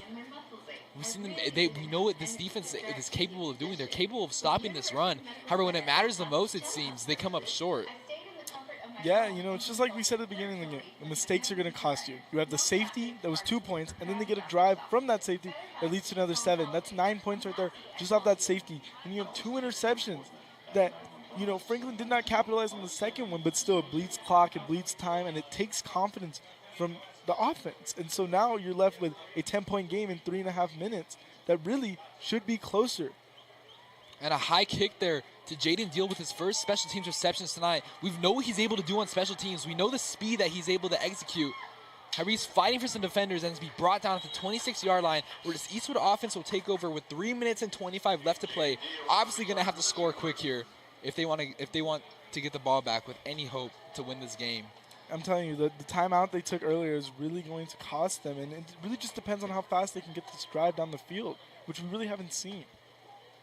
I mean, we've seen the deep shots just not be able to be executed the entire game, but they're going to have to be tonight if this drive.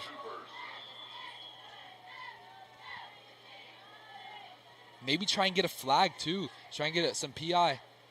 Andre, with all the time in the world, just a little bit of contact there from the defensive back.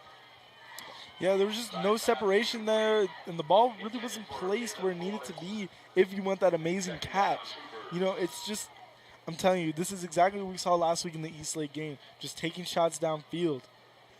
And at this point, like I said earlier, it's about moving the sticks, but at this point, it really is, it's not anymore. You got to go fast. You know, you see the 5 receivers spread out on this play. You know they're going to take a shot. You know what they want to do? I mean, we saw Andre that previous snap. He had all the time in the world. And he shoots it to Alex Sanchez. Alex shoving off the defender, trying to take it up the outside. Be brought down at the 40-yard line. That a great play there for them to pick up the first down and then some. Wow, talk about Alex Sanchez really stepping up in this fourth quarter. Yeah, I mean, you know, we've seen it before in the El Dorado game. He got an early touchdown. In the fourth quarter, he stepped up. And even on the 2-point conversion, he was targeted. He tried to make the rough reception.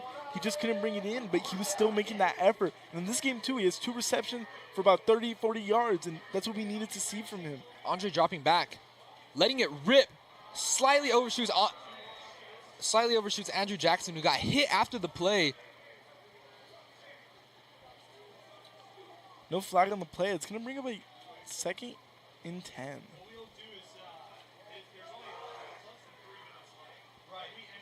We know this offense is capable of doing. Get the ball into your skill players' hands. See what Jude Walker or Jaden Martinez can do with the ball after the catch. As they bring in Chavita to block a running back. Andre's going to drop back, and he's going to overshoot Jude Walker. As Jude never really had eyes on that ball. It's like they weren't they didn't have the same route there. You know, Andre maybe thought the fade, and Jude maybe got misdirected and kind of went inside. It's gonna bring up a 3rd and 10. See if you want to go to Alex Sanchez once again. He's been the most consistent receiver out here tonight in this 4th quarter.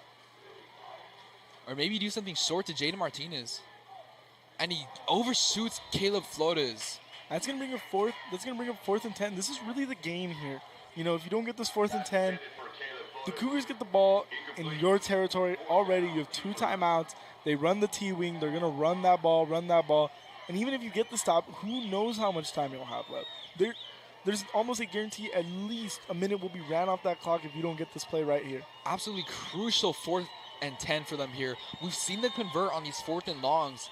Just can it work in their favor one more time tonight? 2:43 left to play on what is sure to be the game here. Cougars change up their defense here. They're going to rush 4. That's going to be incomplete, overthrown, too much to the inside. That's going to lead to the Cougar offense taking the field. And that is most likely going to be it there for the Eastwood Troopers, ladies and gentlemen. 2 minutes 39 left to play. It's going to take a miracle for them to be able to bounce back. Yeah, and let's just run through the game again real quick. Like, you know, the Troopers start out hot. They have that good first drive. And after that, you know, they get the stop, and then they allow that safety. The 9 points. Ever since that, I mean, it could have been such a close game. Eastwood took the lead there. It could have just been battling for possession after possession for possession. However, that safety, like you said, once again, just really throwing it off to make it a 2-drive game.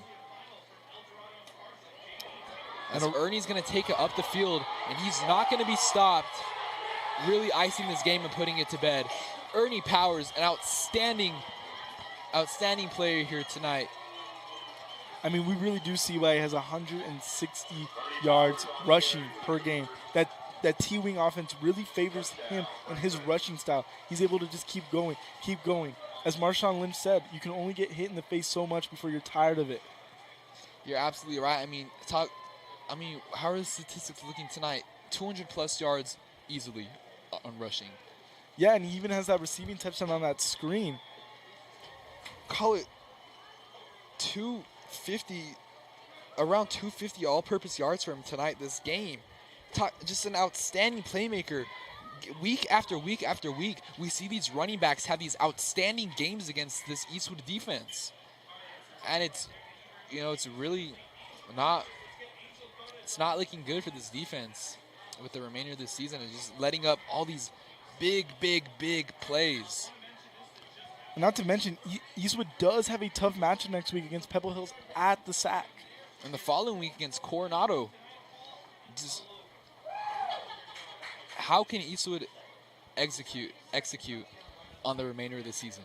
They're gonna have to, study some film. They're gonna have to play hard, just really play for what, really show them. We know the talent on this team. Remember going back to week 3 against Odessa, we saw this team at what looked like to have been their peak. Just showing that they can fight till the very end, as they did, taking it up to Odessa and beating the Broncos in an outstanding game. We know what this team is capable of doing. And if you're the Troopers, yes, you are disappointed in this game, but you still have to take away the good from it. You have Andre for another year, and he's developing to be a good quarterback. Look at how he's playing. Look how he played today. You know, yes, he had a few interceptions, but he still played amazing. You know, and that last drive where he's just throwing the ball. He's just trying to see what can happen there. You know, they needed yards there. It wasn't just about getting first downs there anymore. So really that last drive, can you blame him? No, you have a quarterback there. He played really well. You have an absolute playmaker there. You have a 6'3+ quarterback. You know this guy has the talent. Give him another year to mold. Obviously, he hasn't seen much playing time as he's been behind Ethan Camacho. But now that he's on varsity, outbeating Ethan Camacho for that starting spot, he's looked great. I mean, you really just have to give him some time to mold. We're going to see those deep balls get better and better and better as time goes on. We've seen it tonight. Obviously, we've seen the first deep ball slightly just overthrown, get shorter and shorter and shorter every deep ball, it seems. I know I've said deep ball galore that past minute, but we've seen that Andre will be able to adapt to this adversity. Yeah, not to mention the costly injuries to the Troopers lineup. You know, you had the center go down earlier. You had Manhart, a really good receiver, go down earlier. You have Fabian out. You know, you're missing your, initial quarterback, Joe Cox, who was playing out of his mind in his first few weeks. He was leading the city in passing yards. Right before he got injured, however, we know when this team is at its peak, it is able to be an absolute contender in this district. Yeah, and it just seems like the Cougar defense, it switches up. You see them go from 3-man to a 4-man down in the trenches, and the linebacker personnel change up. And it seems like it threw off the run game a little bit. Like, really able to get going like we wanted it to. We saw the run game get going, and then we had the costly fumble in the end zone. So maybe that took some confidence out of that run game.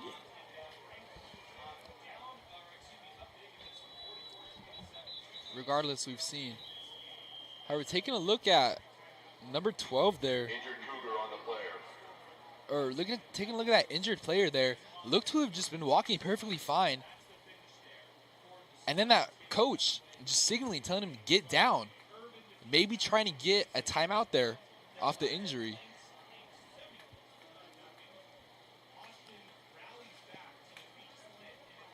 Now, why would they fake the injury? You're up 17. There's no need to do that. Yeah, you're right. I don't know there. That seemed just, it's 2:26 left to play. 44-27. You're up 3 scores. There's no need to do that. And it will be a flag there. Looks like it's going to be an offsides on the Troopers.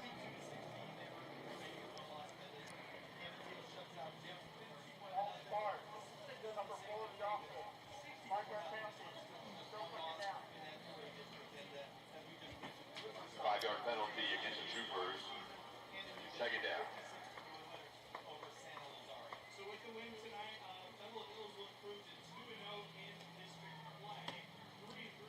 Andre gives it to Jude Walker. Jude with the yards after the reception, of course. Brings him short of a first down. He's in a 3rd and 1. It's almost like the spins and the dancing after the reception kind of brought him back, but the yard's still going to give him the first due to the forward progress. Well, we know what the spin and dances can do for him. We know that he's very capable of getting all those yards. And Andre whips up a beautiful ball to the receiver there, who looks like he's not able to complete it, though. Yeah, what a great ball, in that tight window, but receiver had a lot of contact with him, couldn't quite come down with it. Absolutely, 2nd and 10. Right before 2 minutes is set to play. 2:06 left. The ball is at the 46-yard line for the Troopers. Obviously just wanting to get this lead lower and lower and lower for them, wanting to score, show that you can still do that, as Alex Sanchez will be brought down out of bounds to the 50-yard line. And let's start looking forward to next week. Like, what does this defense need to do different to stop the rushing attack? What can this defense do what can this defense go into next week prepare to do? What can they study? What can they just execute? Because it's going to be a key factor next week against Pebble Hills. Yeah, Pebble Hills running back, Zarian Corliss, is averaging 150 yards per game, another rushing threat. We've seen what the offense can do. We see the offense on this very drive alone. We're moving the ball very well. We know this offense, we know what it's capable of. They're not to be, I'm not worried about this offense at all for next week. They're going to look well. They look well. They look very good. They know what they can do. It's just this defense has got to step up. Giving it to Alex Sanchez once again. Multiple receptions here in this 4th quarter. There's a flag after the play. Number 17 there, of course, for this Franklin defense. Can't do stuff like that after the play. It seemed like Alex was going out of bounds, and the play was stopped at the forward pockets, and he still lays in that hit anyway. Unfortunate outcome on that play, as Alex Sanchez is clearly shaken up. One of the better weapons in this game, especially in this 4th quarter, really came into his own. He's probably just going to sit out the rest of this game, clearly frustrated. I mean, dirty stuff like that. Just you don't need the flag. Like, you've already won the game. But why do you have to continue to go out and do stuff like that? Just not executing well for dirty stuff like that. I mean, it's all just part of the game. Sometimes you just get caught up in that moment, seeing that opportunity to lay a hit. You really just happens sometimes. absolutely trying to leave with an impression if they haven't put one already. We see the defense only trying to rush 3. And it's still going to be enough to get him through as Andrew Jackson gets a reception around the 10-yard line. It's going to bring him a 2nd and short for the Trooper offense. About a minute left to go in this game, and best they can do is just score a touchdown here and maybe some points and show, what they can do. Little slants there on the route. Not working in favor of them as Andrew Jackson was around triple cover there. Lucky to get that ball, only as an incompletion. As it's going to be a 3rd and 2 with Chavita in the backfield. However, he's going to block, and they're going to give it up. Flags being thrown there. Clearly a flag on that play. I'm not sure what the DB is confused about on that. Clearly drove him all the way away from the ball. Absolutely. I mean, talk about just Franklin playing dirty here when they know that they have the lead. A minute left to play. 2 flags have taken Eastwood up to the goal line. Yeah, just another frustrating game for this Trooper team in general. You have that game against Eastlake last week where the offense, stutters a little bit and the defense really doesn't ever get settled in. And then you have the game against El Dorado where the defense, really couldn't stop. It was a high-scoring affair, and defense really couldn't get a stop against that El Dorado running back. I mean, just talk about you take 1 step forward and 2 steps back. Just not working well at all for them. However, I do believe that they do know what they need to clean up and what they're going to need to work on. As you have a great quarterback out there, Andre Science. Talk about the depth of the quarterback position on this team. Yeah, and it's unfortunate. The Trooper bye week isn't until the last week of the high school football season. It's not working in favor for them at all.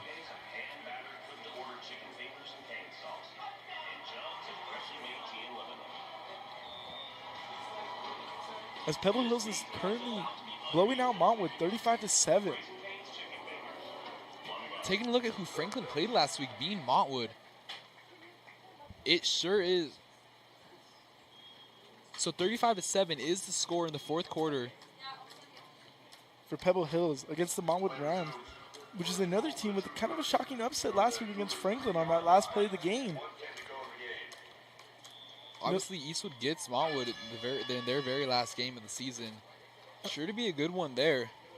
And I think this is going to work in favor for Eastwood. With the division being in such a toss-up, teams trading wins, teams trading losses, really gives them a chance to, if they execute it perfectly this end of the season and they play the ball they know they can, they will make the playoffs and could possibly go on a run there. I mean, I know we would love us seniors, would love to see a playoff run just one last time. But I know a lot of the players on this team, a lot of these skill positions. I mean, we talk about all the young talent on this team, but some of these key players are seniors who would love to have a deep run in the playoffs. Jude Walker not able to get the reception there for 2nd and goal. Just going to bring up 3rd here with 1 minute and 5 left to play. Eastwood really want to get some points up on the board before the game ends. I mean, yeah, we throw back to last year against that game against Pebble Hills. The Eastwood offense was explosive, coming away with a late win there. Talk about that defense, too. I mean, we look at some of the returning players, such as Conrad Jose Garcia, who had that great stop on that 4th down last year against the Pebble Hills offense. Just key plays like that would be really handy here. Once again, Troopers are kind of stuffed on the run game again today. It's going to bring up a 4th and 2 on the goal line. They bring in Chavita at the goal line back, so maybe he'll try to muscle it in. Let's see what they can do. Andre's going to keep it himself. It's Jude Walker, last time he did that play, he took it in for the touchdown. However, he stuffed there short as Franklin will take over at the 39-yard line. Once again, Franklin will take over at the 2-yard line with 39 seconds left to play. Once again, you see that linebacker blitz in the trenches, and then you see the safeties come from the side, and there's just nothing they could do. You only have 6 guys blocking. You can't block 8. Franklin really went all in on that play, knowing what was coming, and they guessed correctly, and they got the ball back, probably to bring a close to this game. Absolutely knew what was coming there. As the previous time they did that play, Jude Walker ran it in for 6. However, they were able to stuff him short there. 39 left to play. You got to wonder if Eastwood's just ready to move on next week. I mean, this will obviously bring up another hard loss for them.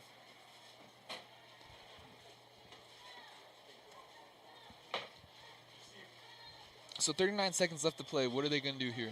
Just continue, give it to your consistent running back? At this point, take a knee time. You're in victory formation. 39 seconds left on the clock. Eastwood has 2 timeouts. It's going to run out the clock. You know. Sure to be the game there, ladies and gentlemen. So 44-27 is what's very likely to be your final score. Obviously, Eastwood is going to lose is going to lose 2 straight there with the loss last week to Eastlake High School. 2 not very good losses, as you see both teams that they've lost to are able to take just this bigger and bigger lead in the fourth quarter. Yeah, we saw last week at Eastlake, and we see it this week against Franklin.